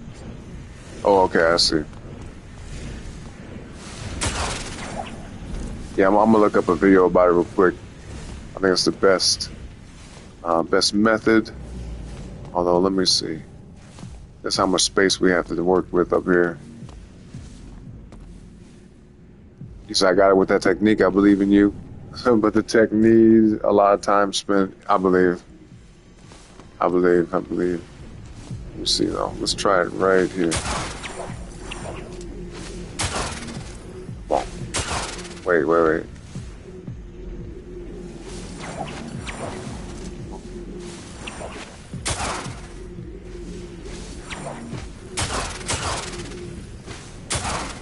Come on, bruh.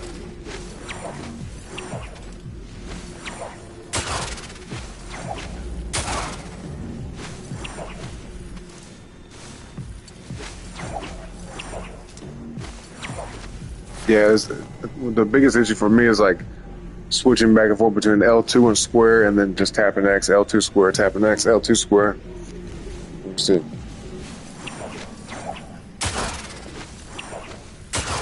Come on, dog. Wait.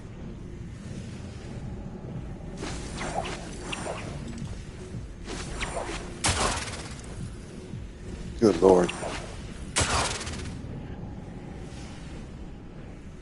Is it try to look up again?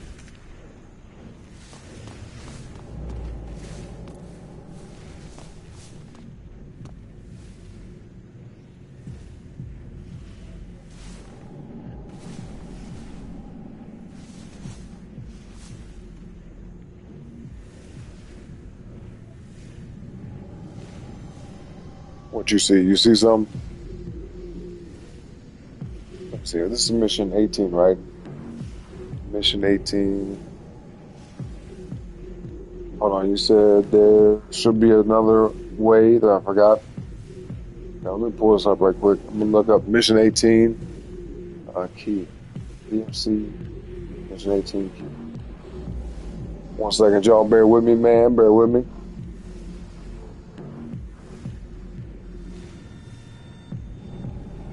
Oh, it's the top of the list, too.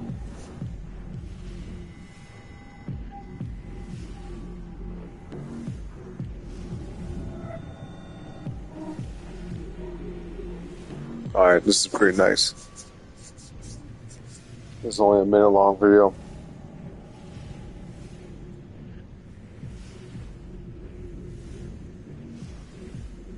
This is funny. One of the top comments on this video says, I agree with everyone else. If there's one thing Devil May Cry has always been good at, is hiding items in plain sight and making it impossible to find a way to get it. That's pretty damn funny. So yeah, other people had trouble with this too. Hell no.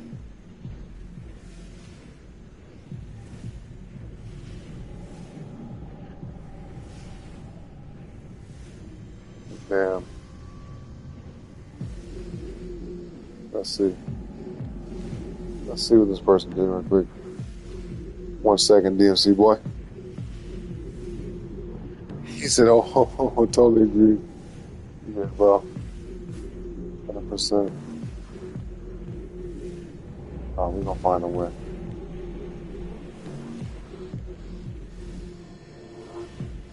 What the hell?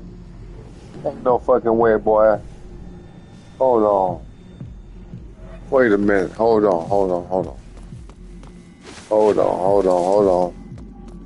Hold on. Hold on. Ain't this a bitch?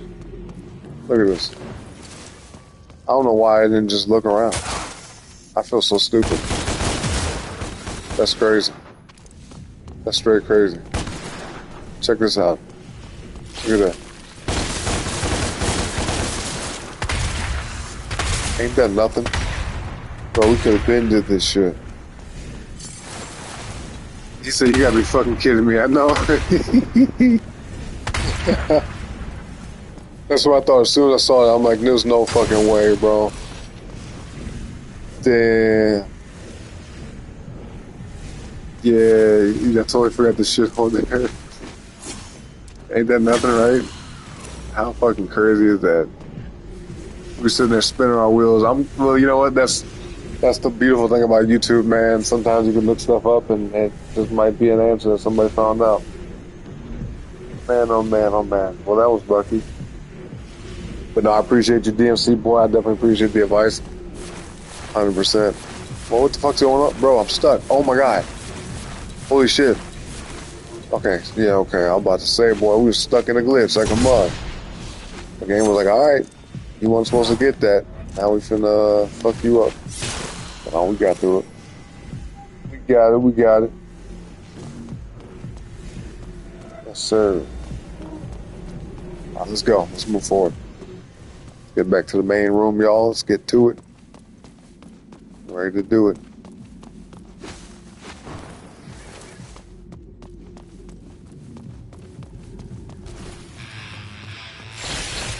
Let's go, let's go. Come on. You say ain't no way on God. I remember there should be another way. The other way, but I forgot where the fuck is the way. No, that's cool, man. That's cool. Like I said, it's hard to remember all these little details when it comes to games like this. You know what I mean? Some things stand out and some things just fucking escape the memory. It just be like that.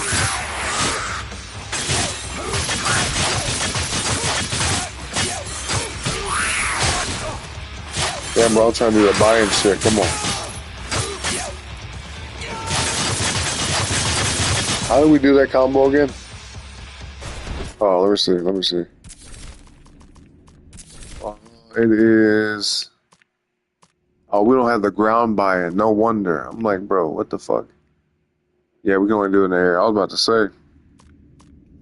Okay. Alright. That's cool.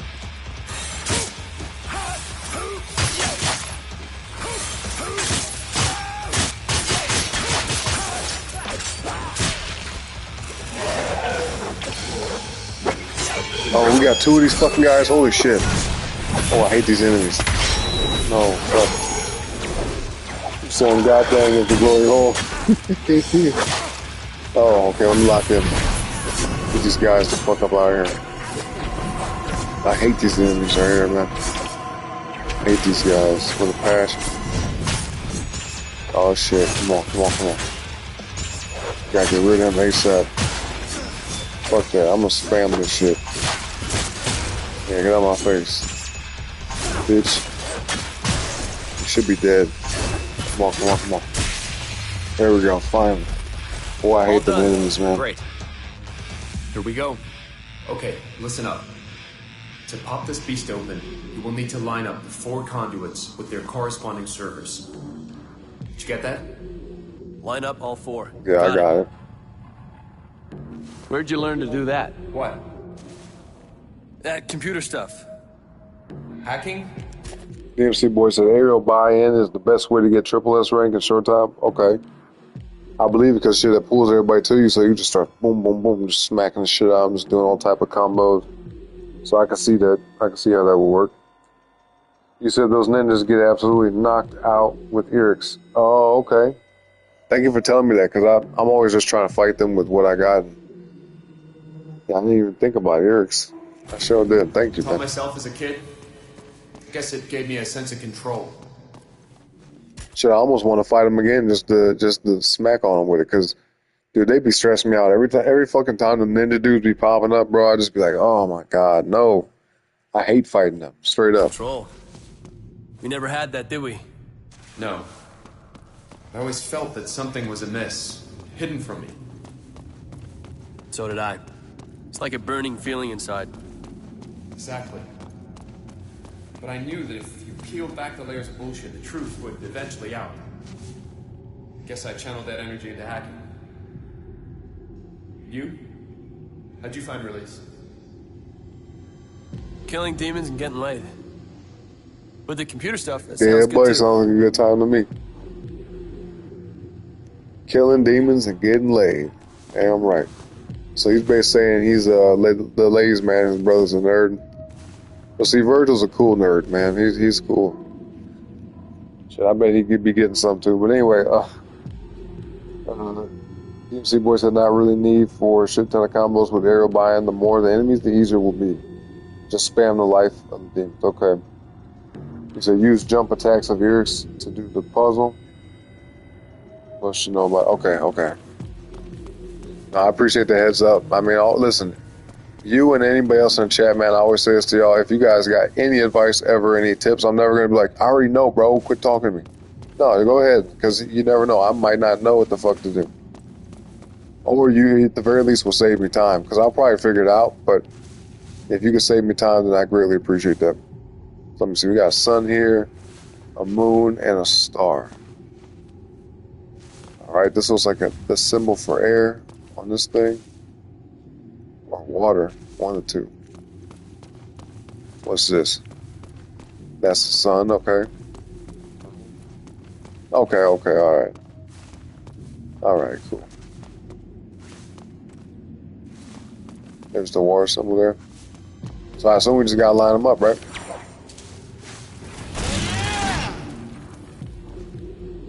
I don't know what I just shifted. Trying to pay attention, see what. I don't really see much movement besides the gears on the floor. Let me see. Alright, because I need to move the ones with the fucking symbols, silly. There we go. Okay. Done. Repeat for all four, and we'll be set. Alright. Now if I move this, will the whole thing move? Oh, yeah. Damn it. Alright. So let's see. Let's put this back here. Go ahead and move this one first. And then that's got to be put back right here. And I'm tripping. I fucked up. Damn it. It's going to take all day, bro.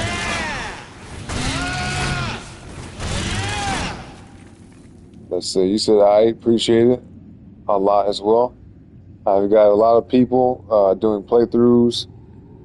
And yes, of course, some of them not having the response that I should get. Yeah, see, I don't like ungrateful people, man, because listen, even if I already know what you're talking about, or even if I don't necessarily need the help, I still appreciate you taking the time to type it. You know, because shit, I be typing in the chat, I know it ain't easy. Some people type faster than me, but still, even for the people that can type fast, I'm sure it's not like they're not doing it for their own satisfaction. They're doing it to try to be helpful. So I appreciate that. Most definitely. So shout out to you, DmC boy. You got some sense, man. I appreciate that too. Alright, okay, boom, that's done. Okay, shit, oh my god, I'm tripping, bro. Damn, what the fuck? Oh, this is gonna take all day, for real. I almost want to look at the video on the exact precise number of hits, but we'll figure it out. Okay, no, we should be good, because if nah, never mind. Okay, so let's fucking do this. This is the sun, so we need to put the sun over on this thing. So yeah, let's move this over here. Alright, get it in the center, there you go. And then goes right here, so okay, alright, I get it. So over here like this. Just getting everything loaded up. Put you in place. All right, come on, man. Get it. Yeah, there you go. And this should be straightforward, easy to get. Or as a matter of fact, oh, fuck. Okay. That's all right. That's all right. We'll just do it like this. Okay. And then that should be it. That 100% should be it. One more. Nice. Yep. Oh, damn, I'm tripping. Oh, fuck. Oh, fuck, man. Oh, shit. Okay.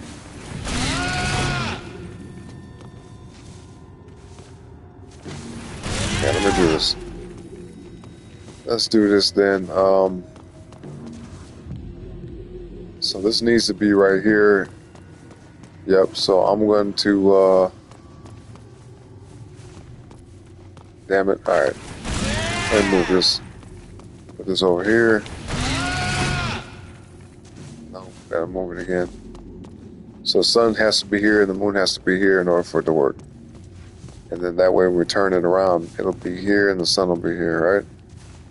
Wait, does that make sense? No. The moon has to be here and the sun has to be here. Yeah, alright, so. He says that should be it. This should, yeah, that right here. This should work. Oh, what the fuck, bro? I'm tripping. Okay. Now this should work.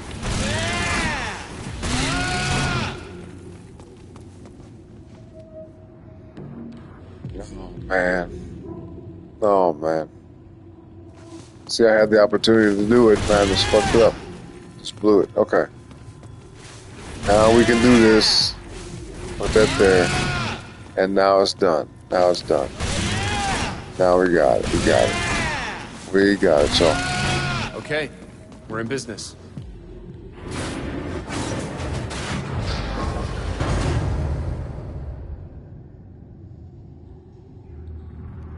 Yeah, I made that mistake. I wasn't thinking about that first by putting the moon where it's supposed to be. You know what you have to do. Thank you, though. You lure him out. We got it, boys. We got it. Then we go for the kill. Any ideas how I draw him out? We killed his unborn child. Get him rabid. Got it. But do not try and kill him. He is immortal until I shut down the Hellgate. Right. This is it, Dante. Oh, this is gonna be crazy. We have to put our lives into each other's hands completely, without hesitation. We are brothers, after all. Yeah, I was just about to say, y'all brothers, so y'all might as well fucking shit. Just trust each other. And we got a trophy. Hell yeah, it says it's time to finish this. Help Virgil open the vault. Yeah, y'all, what score you think we got, man? I'm gonna guess like a D or a C. Hopefully it ain't no D, though. We're gonna see, though. Hey, ain't that nothing, boy? I said that right when we got the fucking C. That's crazy. That's crazy, boy. That's crazy than a mug. Nice. Level 19, man. Let me see. How long have you been streaming? Yeah, y'all, it's time to get up out here, man. I'm at the 4-hour mark. We unfortunately spent a good, huge portion of the earlier part of the stream just talking and shit and chatting it up, which was a great conversation. I think it was an awesome conversation. So I appreciate Grumby. Appreciate, let me go back. Make sure we get the names right. Trent, SOM, all y'all, you know what I'm saying? And especially you, DmC, boy, you came through at the last bit. So I appreciate you too. Yeah, we right at the 4-hour mark, man. That's crazy. This is a good stream, though. I mean, we got one mission at least done, right? Not too bad. But, you know, we'll come back through with this maybe tomorrow night at some point, right? I should say tonight. Shit. I don't know what time it is for y'all right now, but it is 9:26 a.m. So, yeah, at tonight, it'll be past midnight because usually I save this game for the after-hour stream, but, you know, we had some issues last night that didn't permit us to do the shit we were trying to do over here because the PS5 was tripping. PS5 was tripping, man. It's crazy. You know. Oh, shout out to you, man. I appreciate that, DMC. Appreciate you, DMC boy. Oh, he said I'll save the sub for the next. I'll save the sub for the next stream. Okay, I got you. I got you. Yeah, you don't have to sub right now if you don't want to, though. But I appreciate you. Appreciate you coming through. So come on back through tonight, man, so you can see that for 1920, all that. All right. We're definitely going to beat this game because shit, that's the goal for 2025. Every game we play on stream, we got to beat. Every single game we start, we got to beat it. Even if we don't like it. If we start a game by mistake that we fuck around and don't like, oh well, we got to beat it. All right, that's the new goal. No more fucking just incomplete games. 'Cause I can't tell you how many games I've bought over the years I just played an hour or two of, and I'm like, nah, I don't like it. And I put that shit down, just wasted money. Just totally wasted money. So, and this one right here, I definitely had to buy this because this game is not in the PlayStation Store to play for free, at least not yet. So yeah, and plus it's the game I like, so you know it works out. It works out. I'm very fond of this game. I had a lot of fun with it back in the day. Shit, actually, DMC boy, I was actually a little bit younger than you when I first played this game. I might have been, yeah, I was younger than you. I was 22. Yep, sure was. Okay, you said it's currently 10:26 in the night. Oh shit, what country you in? Wow, holy shit. You said, have you streamed DMC3 before? Nope, I have not. Unfortunately, so here's the deal. They have the DMC collection in the PlayStation Store for free, but the only way you can play is if you stream it. Now, I could buy it, but, you know, I ain't got money like that. You know what I'm saying? We ain't got money like that. But if y'all want to, man, always feel free to donate to the channel. You know, we put that towards things that pertain to the channel. So if it's for a game specifically and you want me to get it, just let me know. But other than that, right now, the goal for the channel is to buy a new computer so we can do upgraded streams. Because the computer I have right now, if you guys been around, man, you already know what the issue is with that. Pretty fucking crazy if you ask me. I don't know what the hell happened there. But, you know, it is what it is. But eventually, you know, it'll be very soon this year that I will be getting a new laptop, even if I had to come out of my own pocket for it. Because that's actually important in general, you know, because I make music primarily. And DMC boy, you new to the channel, but you know, the main thing I do is produce music live on stream for y'all, you know, with the MPC. I don't know if you're familiar with that, but yeah. Oh, you said the sad thing is I don't use Cash App in my country? Yeah, no, I know. I understand. Some places are like that. I've heard the exact issue before, but I appreciate the thought. I definitely do. But like I say, nobody has to ever donate to a channel, you know what I'm saying? Because I definitely want to upgrade the things regardless of if we get donations or not. I'm not one of those streamers where I'm just like, well, if nobody donates, then we just going to stay with the same shit. No, I mean, I want to upgrade just because I want to upgrade the show. I want to make it better and more interesting. So if we get donations, that's great. That's amazing, and I appreciate it. But if we don't, you know, I'll find a way to save up the money for it. It's going to be inevitable because it's definitely a goal of mine to accomplish. And I ain't going to let something like that hold me back, you know what I mean? But I always appreciate y'all donating to the show. If you got it like that, if you can, then that's great. If you can't, I understand, all right?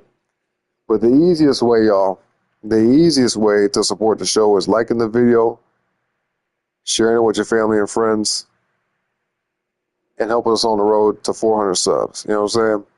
That's it. He said I might be the one. Oh shit, what was I talking about? He said you might be the one. I forgot what the fuck I was saying. Or at least what the context is of that. But yeah, now we'll be back later today.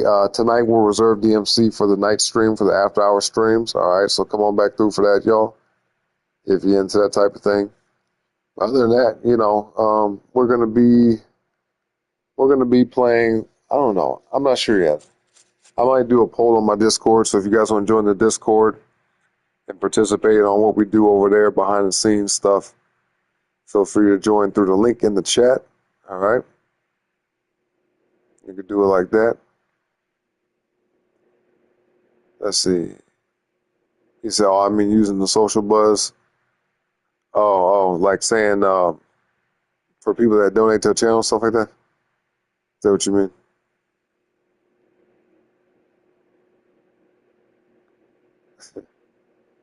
He said the chat's vanished for no reason. Really? Try to refresh it. See if that works. But yeah, it's time to get up out of here, y'all. Do me one last favor and hit the like button on the way out for me if you haven't already. All right. And sub to the channel if you have not yet already. All right. We're trying to get to 400 subs. If you like what we do over here, or if you want to come back through and see some more of what we do before you make that commitment, then that's up to you. That's your prerogative. But I appreciate y'all for being here. Come on back through later today for a music stream. We're going to make some music live on camera for y'all, okay? You get to see live on camera music production if y'all into that. So definitely come on back through for that. I'm not too sure what time of day we'll be doing that, but it'll be later. For sure it'll be later today, at least later today for me. Hopefully y'all will be up during that time. We'll see. We will see. But let's check the last little bit of chat before we get up out here. DmC boy said, yes, what I meant. Okay, I got you. He said, try making a social buzz. Maybe someone comes with a fortune. Hey, okay. I never even thought about that. I never even heard of social buzz. I'll have to check that out. He said, hopefully I can come for future streams. I'm in my work heat currently. Okay. I got you. I understand. But no, I definitely appreciate you being here, DmC boy. It was fun having you, most definitely. And everybody else in the chat sitting way in the back not typing nothing. I appreciate y'all too. All right, the ones who are just sitting in the back, just chilling out, I appreciate y'all too, man. Appreciate y'all coming through. But if I don't see y'all back here later today, then I hope everybody, either way, has a great rest of their morning, evening, noon, or night. All right, whatever time it is, wherever y'all may be in the world, man, I appreciate each and every one of y'all once again. And until next time, y'all.